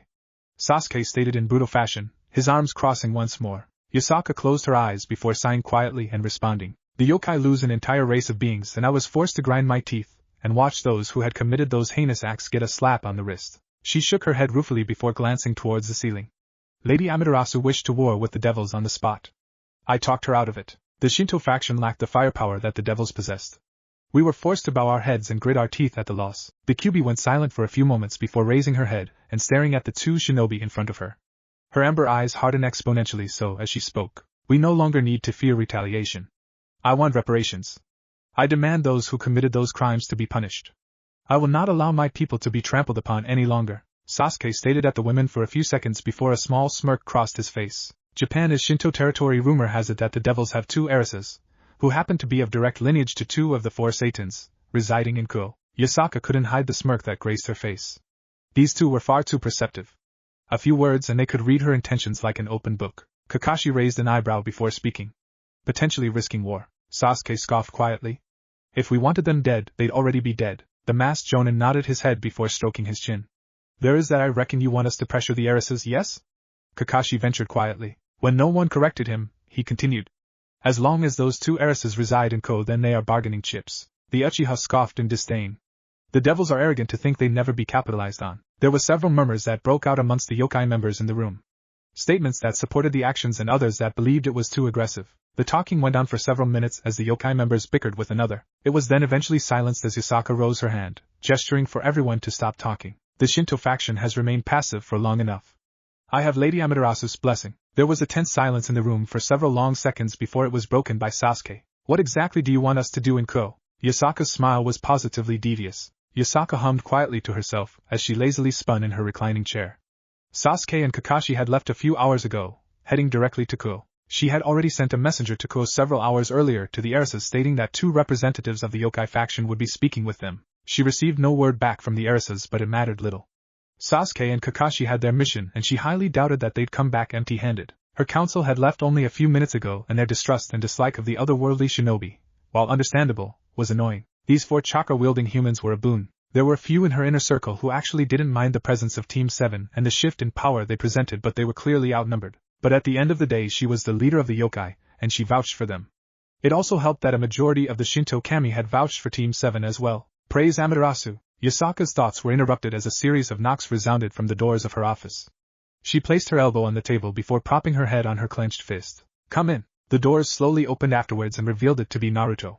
The blonde-haired Jinchuriki grinned and rose his hand while greeting boisterously. Yasaka-chan. The woman's smile softened as her amber eyes roamed along Naruto's form. The entirety of Team 7 had their wardrobes overhauled and she had to admit, they all looked rather nice. And Naruto was no exception to this either. Gone was the old zip-up jumpsuit/tracksuit outfit he arrived in. The teen now wore an orange and black pullover hoodie with 2 specific designs on it. On the back of the hoodie was his clan symbol, an outward spiral, and on the front of the hoodie resting over where his heart would be, was the number 9. He wore a pair of light gray, form-fitting sweatpants, and wore a pair of orange and black sneakers. Yasaka's eyes slowly rose to meet Naruto's and she took note of the boy's rather bashful expression. She found it both amusing and endearing. You wanted to see me, Yasaka-chan? Naruto asked with a smile. The Kyuubi yokai nodded her head before gesturing to the seat right next to her. Yes, please sit. The blonde teen made his way across the room and took a seat next to the beautiful woman. He spun his chair towards her and offered her a large smile, while his right hand idly tapped on the wooden table. Yasaka briefly glanced at the teen's hand before smiling. I sent Sasuke and Kakashi to Ko. She watched the boy's eyebrows furrow in confusion for a moment before realization dawned on his face. Ah, so that's why I sensed them leaving Kyoto. I was confused for a bit. His knee began to idly bounce as his eyes found hers. So what are they doing in Ko? Yasaka's left hand gently rested atop the boy's right hand as she spoke. Do you remember the story I told you about Kuroka? She immediately noticed how the boy's features hardened. Well, I sent Sasuke and Kakashi to send a message of sorts. Naruto was silent for several seconds, his eyebrows furrowing as he thought of why Yasaka would send someone like Sasuke to. Oh no. You sent Sasuke? He questioned with widened eyes. He's liable to kill someone. A giggle escaped Yasaka as she stroked the boy's hand. It will be fine, Naruto-kun. All Sasuke and Kakashi are doing is speaking with the devil heiresses that reside in Ko. Those 2 girls are operating in our territory after all. They must remember to tread lightly. Naruto grimaced slightly before acquiescing to the woman's statement. Yeah, but it's Sasuke we're talking about. He's an asshole. Yasaka held back the snort of laughter that wished to escape. The Uchiha was a bit on the harsher side, but he had never been outright rude directly to her. The teen was certainly cold and held little respect and care for others, but he was never cross with her. Be that as it may, she spoke slowly with an amused smile. They are likely already in Ko as we speak. I thought about sending Sakura in Sasuke's place but decided that if a show of strength was necessary that Sasuke would prove fairer. I of course mean no disrespect to Sakura herself. Naruto just smiled at the woman's statement before replying. Sakura-chan is strong and she knows it. I'm sure if she was here that she'd agree with you. Yasaka's fingers lightly tapped on Naruto's hand as she smiled. I'm sure she would now. How are you, Naruto-kun? Are you adjusting well? The blonde cerulean orbs glanced down to his hand for the briefest of moments before shooting back towards the woman's amber orbs. I'm doing well. Well, I still get kinda homesick and I definitely miss my home, he trailed off quietly before perking up again. But I love it here. I'm glad you are enjoying your time, Naruto-kun.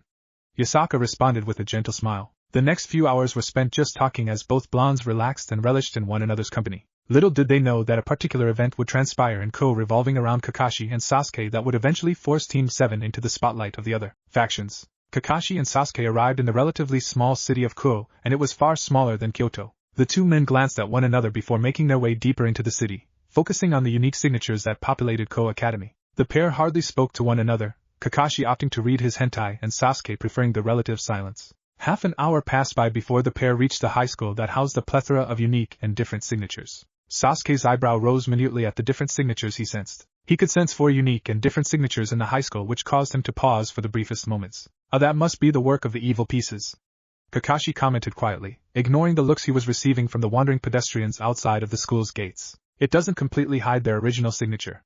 Sasuke replied while stuffing his hands into his pockets. There's 4 unique signatures in the school. I can sense humans and a pair of yokai.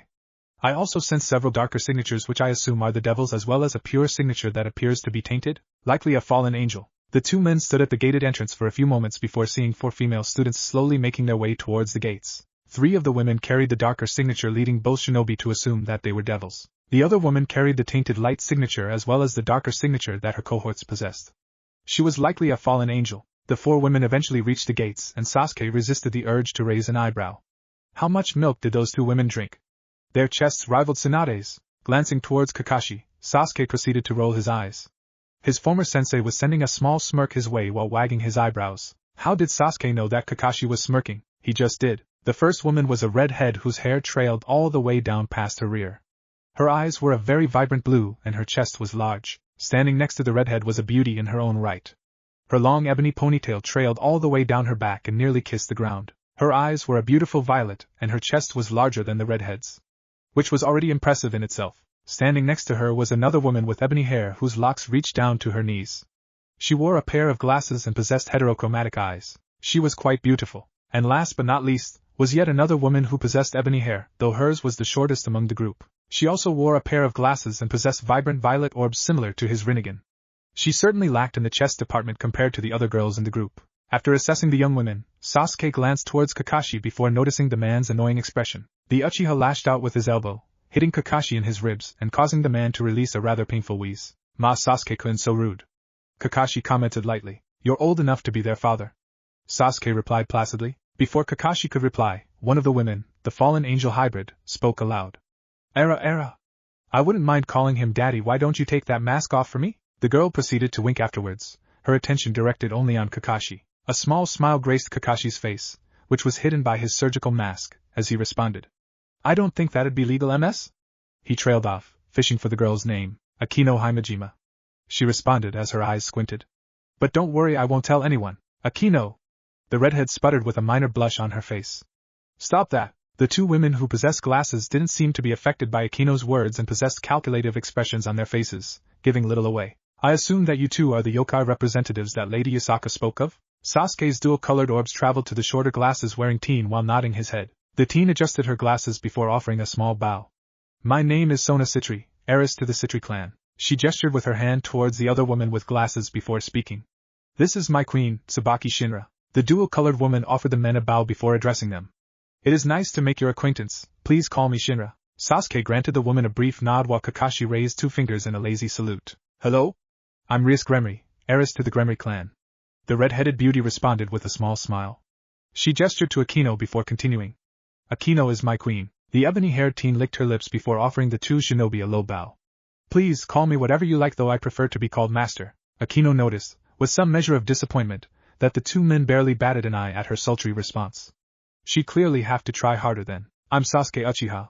Gesturing to his left, he continued. "Kakashi Hatake." The lanky man offered the teens a lazy salute coupled with an eye smile. "We are here to speak on behalf of Yasaka regarding certain issues in Japan." Sasuke finished with a blank stare. Sona and her queen's eyes seemed to sharpen at the statement, while Rias seemed to be slightly confused. Sasuke mentally shook his head at the girl's confusion. Little girl. She clearly wasn't suited to lead. "Are you able to speak now, or will we be forced to wait?"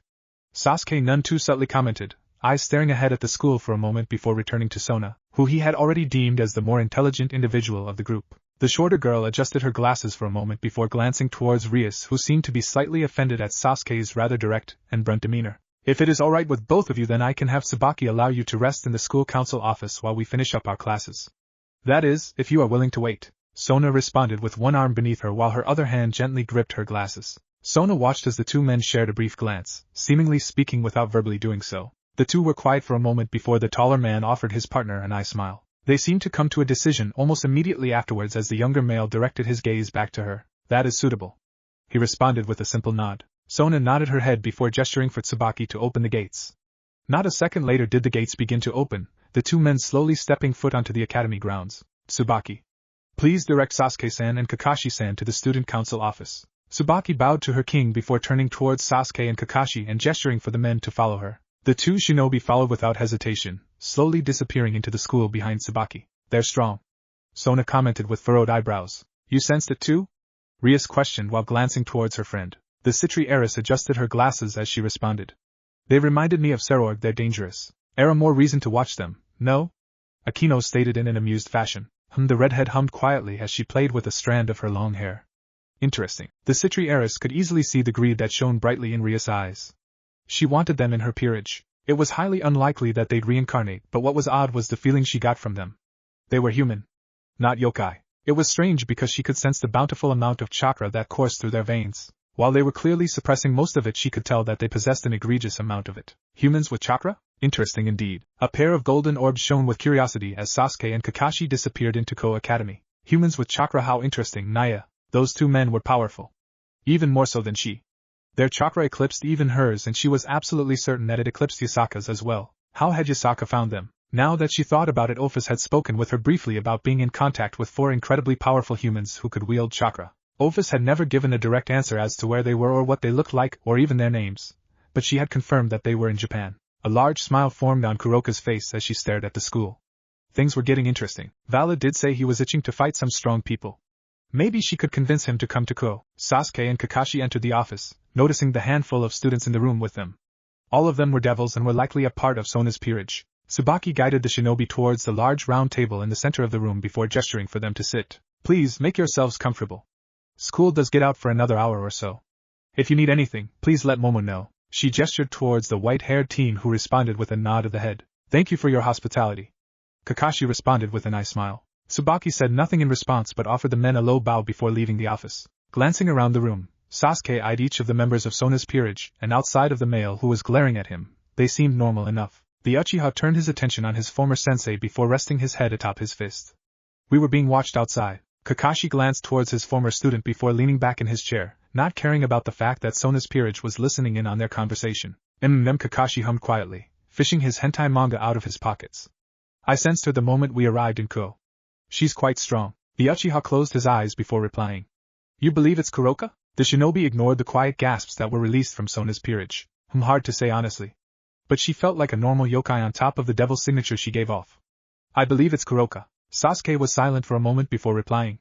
Should we approach her? Kakashi turned a page in his manga, briefly reading over the dialogue and erotic scenes before replying. We might spook her, who knows? We should wait and see if she'll come to us. She's definitely curious. The shinobi stopped talking with one another and went silent, not caring of the fact that one of Sona's peerage members rushed out of the room, most likely informing the woman of what they heard. Brash decision, but it wasn't their business. This was all conjecture on their part. The next hour passed by in relative silence between the shinobi and Sona's remaining peerage members, up until a rather loud bell rang throughout the entirety of the school, signaling that the students were allowed to leave and go home. It took another half hour or so for the entirety of the school and its students to file out and head home for the day. When the door to the office opened, either shinobi batted an eye and continued to do what they had been doing since coming into the room. Sasuke was silent with his eyes closed and Kakashi was still reading his hentai manga. It was the sight that Rias and her peerage came upon while entering the student council office. Kakashi-san, Sasuke-san. Rias greeted with a brief nod of the head, which was eventually reciprocated by both males. The rest of Rias' peerage slowly settled into the room, and the only one who seemed truly affected by the shinobi's presence was Rias Rook. Judging by her widened eyes and fearful expression, it was anything but good. Flipping a page through his erotic manga, Kakashi briefly glanced at the reincarnated yokai. A yokai? He feigned ignorance while raising a single brow. How interesting, what race? The petite girl seemed to get even smaller at the man's question, and her amber orb shot towards Sasuke with frightening speed. All of Rias' peerage noticed the girl's reaction to the men but couldn't ascertain the reasoning. Did Kaneko know these two men? If so, how? Sasuke. The masked man chided with a small smirk. Your chakra is scaring her. Sasuke, whose eyes had remained closed up until this point, finally opened them while glancing towards the young yokai. His mismatched orb stared directly at the girl, who seemed desperate to make herself as tiny and unassuming as possible. After a few more moments of staring, he turned away and settled his gaze upon Kakashi. She's probably scared of your shitty manga. Kakashi actually released a few genuine laughs at the teen's statement. Shitty is certainly a word, but the kami smiled down on me as I read. Can you say the same? The Uchiha scoffed quietly before relaxing in his seat. She fears my chakra. It's dark. He explained simply. That it is, Sasuke, that it is. Kakashi affirmed. Kaneko? Rias questioned with concern in her eyes. Are you okay? You don't have to be here if you don't want. The little rook glanced towards her king before returning her gaze to the shinobi. She was quiet for a few moments before swallowing heavily and speaking. I'd like to leave, Rias. The redhead's gaze softened before she nodded her head. We will speak later, okay? Kaneko nodded her head before shooting out of her seat and leaving the room as quickly as possible, not wanting to be anywhere near the two shinobi. You drive away every woman, Sasuke. How will you ever hope to repopulate the Uchiha clan if you continue to do so? Kakashi commented with an amused smirk. Sasuke's blank eyes slowly settled on Kakashi as he spoke in a dead tone. I can send you back to Kyoto in pieces. The silver-haired jonin turned a page in his manga before shaking his head. I prefer being whole. Then shut up. Sasuke retorted blankly. There was a silence that followed for several minutes before Akino slowly entered the room, followed by Sona and the remaining members of her peerage. Sona slowly glided across the room before settling in the seat next to Rias, who was sitting opposite to Sasuke and Kakashi. Both of the women's queens took their place behind their kings and stood quietly. Sona clasped her hands together before placing her elbows on the table. I apologize for keeping you waiting, but there was a matter that I needed to look into. She bowed her after her statement, to which Sasuke and Kakashi promptly waved off. Kakashi smiled before slapping his manga shut and placing it into one of his pockets and speaking. It is quite alright. The Citri heiress gestured with her head towards Tsubaki as she spoke. Is there anything you two would like? Refreshments? Snacks? Before Kakashi could answer, Sasuke did for him. No. Kakashi glanced at the teen for a brief moment before shrugging his shoulders. He wouldn't have minded some tea, but it was fine. Sona dipped her head in acknowledgement before replying. As you wish. She trailed off the briefest of moments before continuing. Should we talk about Lady Asaka's request? Rias leaned forward towards the table, practically spilling onto the table as she spoke curiously. Why exactly are you two here? There was no disrespect or acid in her tone, only curiosity. Which was understandable. It had been several years since the incident with Kuroka killing her former master after all. Deciding to be as blunt and forward as possible, Sasuke crossed his arms against his chest before leaning back in his seat. The Shinto pantheon demands reparations for the actions committed by your kind in regards to the massacre of the Nekushu race. Failure to do so will result in immediate retaliation by order of the Amikami herself, Amaterasu. The silence that settled in the room after Sasuke's statement was a heavy one. A silence that was both slightly horrifying and ludicrous. Sona's expression tapered off from its normal stoic and stern demeanor, and resembled that of a shocked and slightly confused child. Rias was no better and looked even worse than her fellow heiress. Kakashi glanced at his companion, taking note of the boy's blank expression. Nothing is ever easy with you, is it? He asked rhetorically. Shut up, Kakashi. Their words seemed to restart the heiress's brains as they got over their initial shock and surprise at the teen's response. Sona adjusted her glasses with furrowed brows before speaking in a slightly perplexed tone. Forgive me, but what? Sasuke's mismatched orbs centered on the Citri heiress before he spoke. The Shinto pantheon demand that those who hunted the Nekushu race to near extinction are punished for their crimes. The boy's Rinnegan began to glow as his Sharingan activated, the matured version slowly spinning before shifting into its Manjiki variation. The yokai faction craves the deaths of those who defiled and slaughtered the two will be passing the message along to your leaders. Failure to do so. Sasuke's chakra did not leak out of his body, it practically erupted out of his body. The entire city of Ko and even beyond seemed to feel the full brunt of his chakra. The earth shook and the sky roared as the teen's chakra manifested around his body, surrounding him in a sickening miasma of purple energy. And the full brunt of the Shinto pantheon will reign true hell down upon your people. And just as quickly as it came, it went. The earth stopped shaking, the skies calmed down, and everything seemed to become normal. Though, there was nothing normal about the power that was just released from the teen sitting just a few feet away from the heiresses. Fear, terror, despair. That's what filled Sona's entire being as she stared at the young teen in front of her. That power, it wasn't right. Primal fear coursed through her very veins as she tried to desperately slow her rapidly beating heart. This man, he wasn't human. He couldn't be. Her mind refused to think of him as anything other than a monster. And no person possessed power like that. Images of her rotting carcass flashed through her mind as she continued to stare at the teen. No. Monster. Fiend. Abomination. Before Sona's thoughts could spiral even further towards insanity, a familiar and very powerful presence appeared in the room. Sona's violet orb snapped towards the source of said presence, and relief began to immediately flush through her body. The strongest queen in the underworld. The only woman to challenge the Leviathan, her sister, and push her to her absolute limits. Graphia Lucifuge. A melodious hum resonated from the silver-haired devil as her crimson orbs roamed along each individual in the room. After assessing each individual in the room, the woman's gaze seemed to fixate on Sasuke. Graphia. The woman donned a reserved smile at the relieved tone of Rias. Turning towards the crimson-haired teen, the silver-haired beauty clasped both of her hands together in front of her before bowing at the hip. Rias-sama. I felt a great disturbance and felt that it would be to everyone's benefit if I presented myself. She proceeded to shift her attention back to the two shinobi before tilting her head with narrowed eyes. We prefer these talks to be done as civilly as possible. I'm sure Lady Asaka would agree, yes? Sasuke's lip twitched downward at the woman's tone. Before he could reply with the vitriolic comment that sat on his tongue, Kakashi spoke up. Of course. His head bobbed lightly as he glanced towards Sasuke. Isn't that right, Sasuke? He made sure to put heavy emphasis on his rhetorical question. Sasuke's glare seemed to only deepen before he slowly rose to his feet. We're done here. He briefly glanced at Kakashi before holding out his fist for the man to tap. The ebony-haired teen ignored the look that his former sensei was sending him and continued to hold his fist out for the man. Kakashi sighed quietly before slowly rising to his feet and turning his attention to the two traumatized heiresses who were staring at Sasuke as if he were the Shinigami himself. The Shinto Pantheon and Yokai faction will look forward to whatever decision your leaders choose.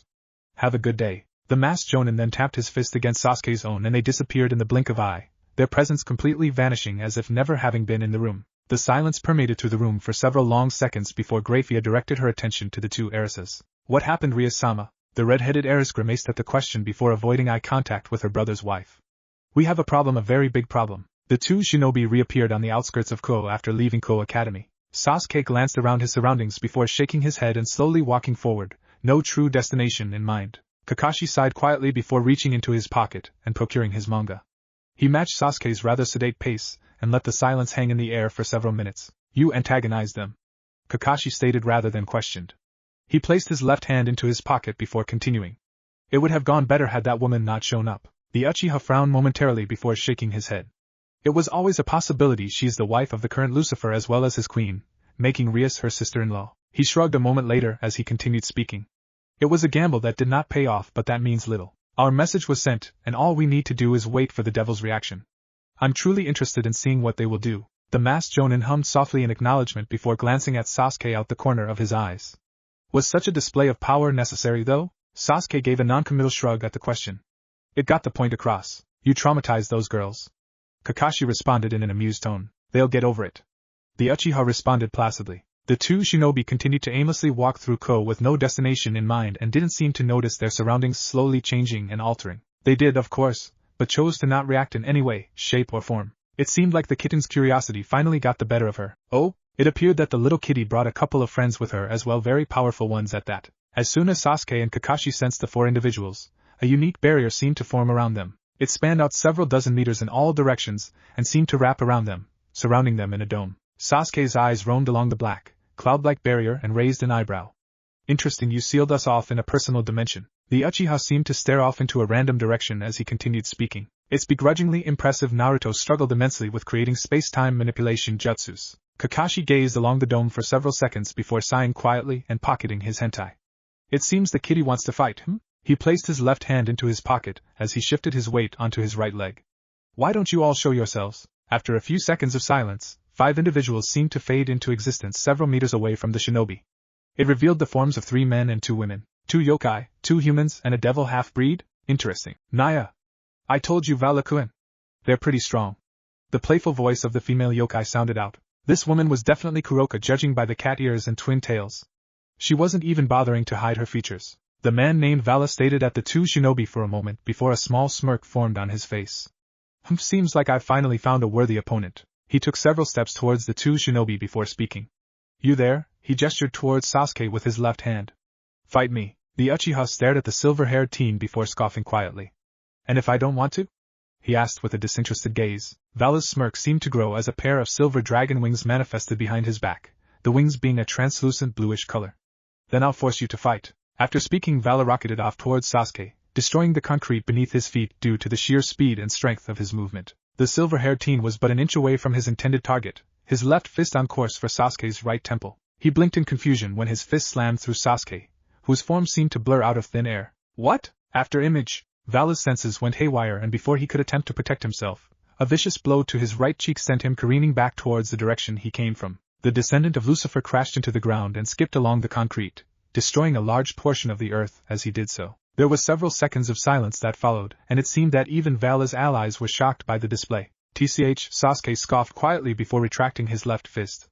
Kakashi, deal with him, he isn't worth my time. Before Kakashi could respond, Sasuke felt a rough tug at his chakra reserves. He blinked in confusion and immediately sensed the massive buildup of power that emanated from where he had buried Vala in concrete. Did that half-breed just steal his power? Divide. Vala's form practically exploded from the rubble and debris, revealing the teen who barely had a scratch on his face. His translucent wings were now shining as bright as the sun, Sasuke's power coursing through the wings and enhancing Vala's own strength. Oh, that is going to be annoying to deal with, Kakashi commented with a serious expression. He could easily sense the monstrous boost of power that now resonated from the silver-haired teen. This was going to be an incredibly annoying fight. Whatever he just did, he absorbed my chakra to do so. He took a decent portion of it as well. Sasuke's Sharingan bled to life as he stared at the teen who donned a downright vicious smile on his face.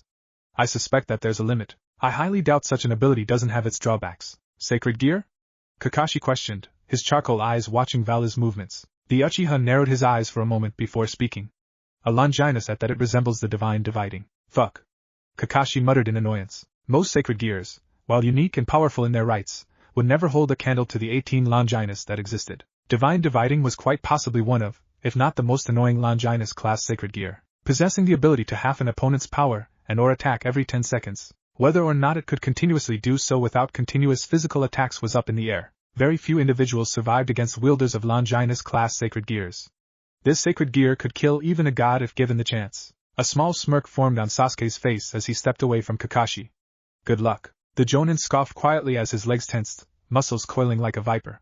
Your sarcasm is appreciated. After his words, the Jonin disappeared faster than lightning, meeting Valley head-on with zero hesitation. A vicious shockwave rocked the barrier that sent giant pieces of debris hurtling through the air. Sasuke stared at Kakashi and Vala for a moment before directing his gaze towards the small group watching the two men fight. A small smirk formed on Sasuke's face as he slowly strolled towards their position. He was noticed almost immediately, and saw how each individual tensed upon his approach. A cruel smile began to split his features as his Sharingan slowly morphed into its Manjiki variant. Let's talk. A sickening miasma of purple chakra began to emanate from Sasuke's position, forming what seemed to be a human skeleton around his body. The four individuals of Vala's group immediately took up defensive positions as a large samurai-looking construct neared their position. Sasuke was going to enjoy this very much. It was official.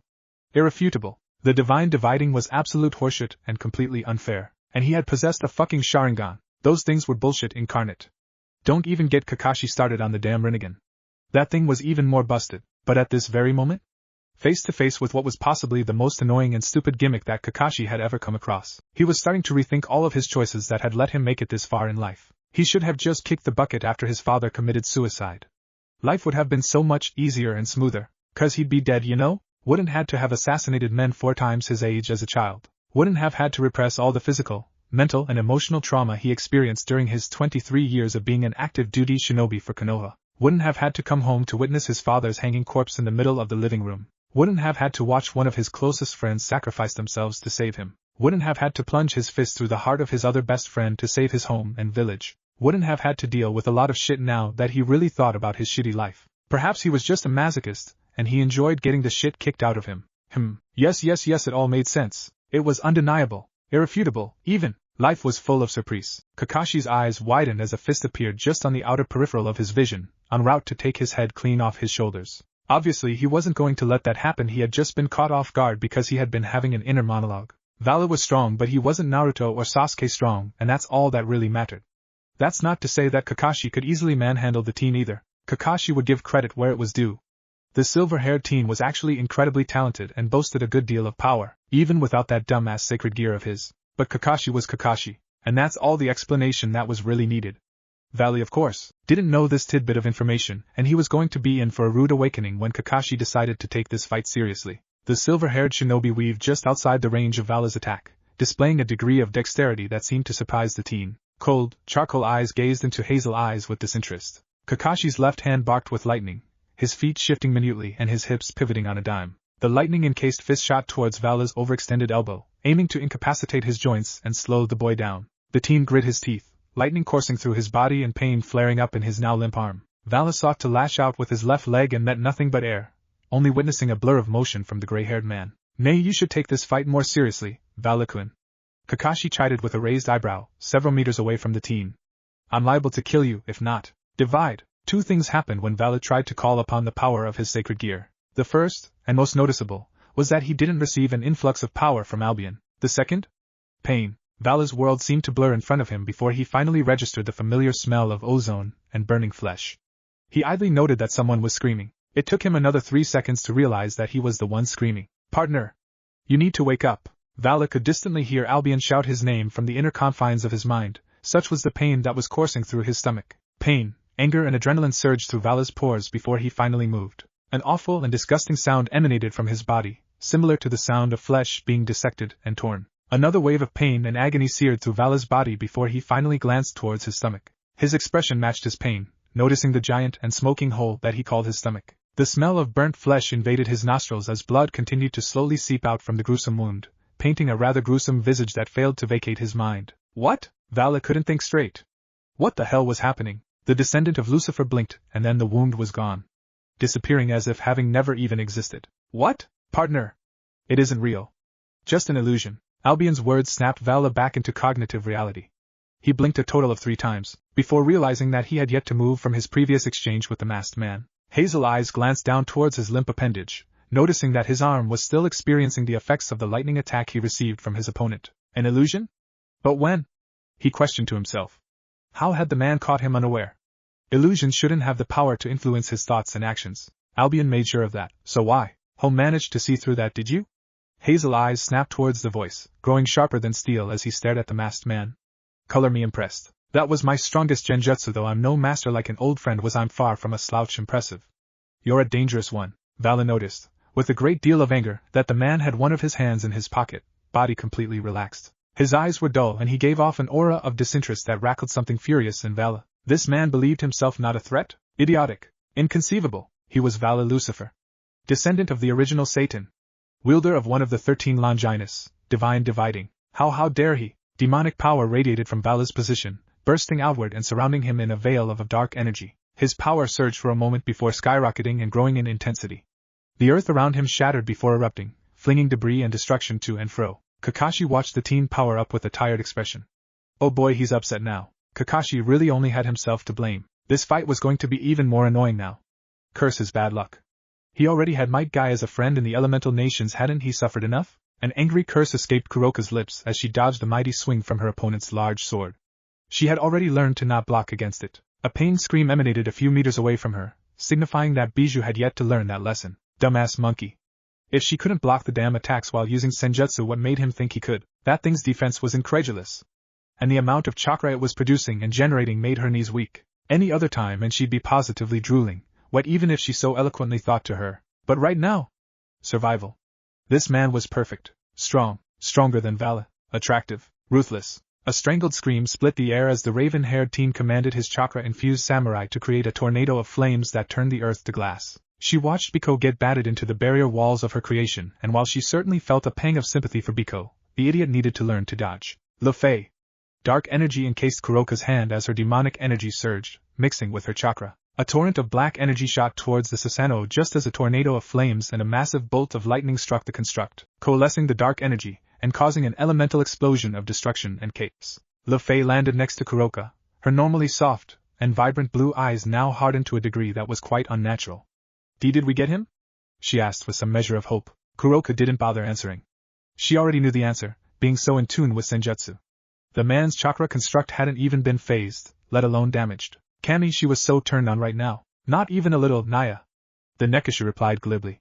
He's far too strong for us to take on. Le Fay's head turned towards Kuroka, eyes wide with surprise. What?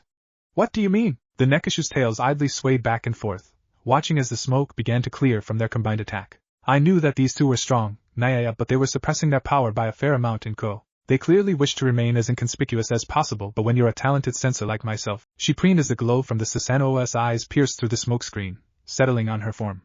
You can see the underlying power clear as day. Not a moment later did the smoke disperse, revealing the demonic-looking purple samurai construct. Free of any damages and without nary a scratch or blemish. This is futile. Le Fay's older brother commented, idly adjusting his glasses. We lack the firepower to even pierce that thing's armor. When the hell had he moved next to her? Something has to work. I mean, come on. Biko piped up next to her, staff resting against his shoulder, and his burn wounds slowly healing. What the hell? Where'd they come from? I guess we could try to throw literally everything at it, and hope it does something, Naya? Kuroka questioned more than stated. It's better than nothing. Arthur stated with a sigh. And maybe we can talk? Le Fay hesitantly replied. She shrank when 3 pairs of eyes focused on her. What? Maybe we cannot fight. The 3 went silent at that, each digesting how that line of talk could form and whether or not it'd be beneficial, or if the man would just continue to attack, not caring. Are you 4 done talking? An unfamiliar male voice sounded out from beside Biko. The 4 members of Team Vala physically jumped at the voice, and their attention snapped towards the individual who was quite literally standing next to them, and their eyes widened in shock. For there, standing directly beside them was the teen commanding the samurai construct several meters away from them. His brow was raised and he had one of his hands in his pockets, completely disregarding them as a threat and not bothering to even hide it, because they weren't a threat. Kuroka idly realized, what a humbling moment. Truly. Upon realizing the individual, Biko and Arthur immediately leapt away from the team. Le Fay was rooted still, whether in fear or sheer resolve was up in the air, but judging by the fact that her knees were shaking, Kuroka would bet on the former rather than the latter. Kuroka's golden orbs trailed away from the handsome teen and towards the purple construct of chakra. She could sense the man's chakra signature in the samurai. So a clone? Turning her attention back to the clone, a sly smile formed on her face. Naya! You're very strong. The ebony-haired teen just continued to blankly stare at Kuroka before shifting his gaze to Le Fay. The girl's demeanor seemed to shrink even more so at his gaze, and he idly noticed that the blonde male was tense. Sasuke returned his gaze to the Nekishu before finally speaking, his tone placid. Why are you here? Kuroka's head tilted, seemingly amused by the question. To find strong a mate, Naya. Sasuke was unaffected. Yes, Kuroka was an incredibly beautiful woman, but she was still an enemy, as of now, and she'd get treated as an enemy. An explosion of power emanated from where Kakashi and Vala were fighting, and Sasuke glanced for a moment before returning his gaze to Kuroka. He had questions and his own curiosities about the woman in front of him. Why she had done what she did and the consequences of her actions, and why the yokai faction wanted her alive instead of dead. Obviously, she was one of the last of her kind, but Yasaka was willing to shelter Kuroka and allow her safe haven in Kyoto, free of retaliation from the devils, risking a potential future alliance with a powerful faction for one woman. For what reason? Sasuke wanted to know. Why? Kuroka's eyebrows furrowed in confusion for a moment. Why what? Sasuke took a step forward, uncaring of how uncomfortable the other individuals became. He was within reaching distance of Kuroka as he stared into her eyes. Why did you kill your master? Silence. Sasuke continued to observe the beautiful yokai in front of him before a familiar sensation pricked at his neck. His blood sang from deep within his veins and adrenaline coursed through his blood. He hadn't felt this in a long time. Killing intent. Kuroka's killing intent. So rare was it to see in this world due to the lack of natural chakra.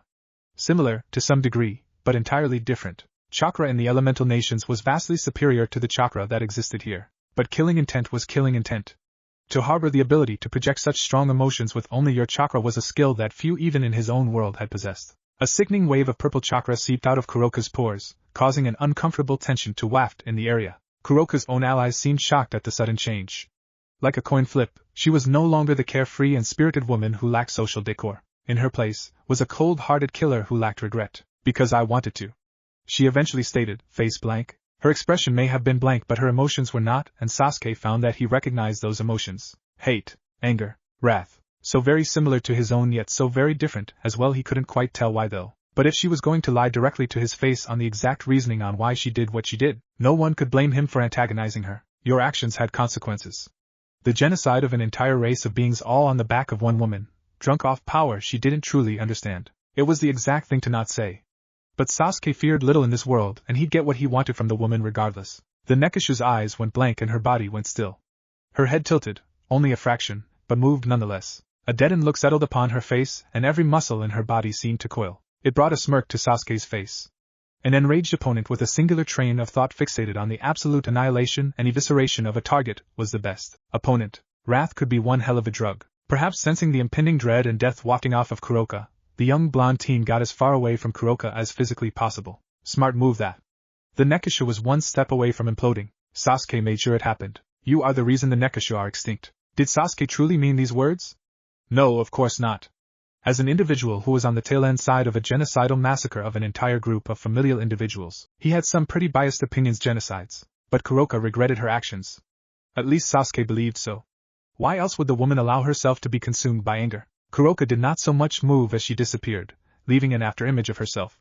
Her speed was quite impressive all things considered. Her form was perfect, her strike was phenomenal, and her accuracy was spot-on. It was just unfortunate that her opponent was Sasuke. The Uchiha shifted his body, arms moving in tandem with his feet. His left palm slapped Kuroka's fist across her guard, effectively guarding from any further punches from her other arm. Sasuke's right fist chambered near his ribs, and rocketed towards the woman's abdomen. Even through the haze of wrath and rage, Kuroka felt that blow. Eyes widening to saucers and spittle flinging from her lips. The sheer strength from the Uchiha's blow physically lifted her in the air for all but a second as her body instinctively hunched over from the brutal attack. Still recuperating from such a blow, Kuroka was unable to react as fingers dug deep into her scalp, grabbing a fistful of hair and yanking it with greater force than the initial attack upon her stomach. Even through her rage-induced state, Kuroka understood the futility of her actions. A strangled scream tore through her vocal cords as her attacker practically smeared her body into the earth. Her back broke through several meters of hardened concrete and soil as her vision blackened. It was unfortunate that her attacker cared not for her pain. As Kuroka lay beaten in the crater, Sasuke did not relent. He positioned himself just above the woman, feet planted on either side of her hips while he bent his knees. Why? Kuroka scarcely heard him, but she did feel the pain from his next attack. Her stomach practically caving in due to the sheer force of his punch. It almost forced her to black out once more, but for some reason Kuroka stayed awake, weathering the pain and coughing up a worrying amount of blood. Why? Her tormentor asked once more. Those terrifying and, in her opinion, beautiful eyes stared down upon her, weighing her worth and determining her very person. There was no judgment in his eyes, only bleak curiosity. Why did he want to know so badly? Why does it matter? She slurred painfully.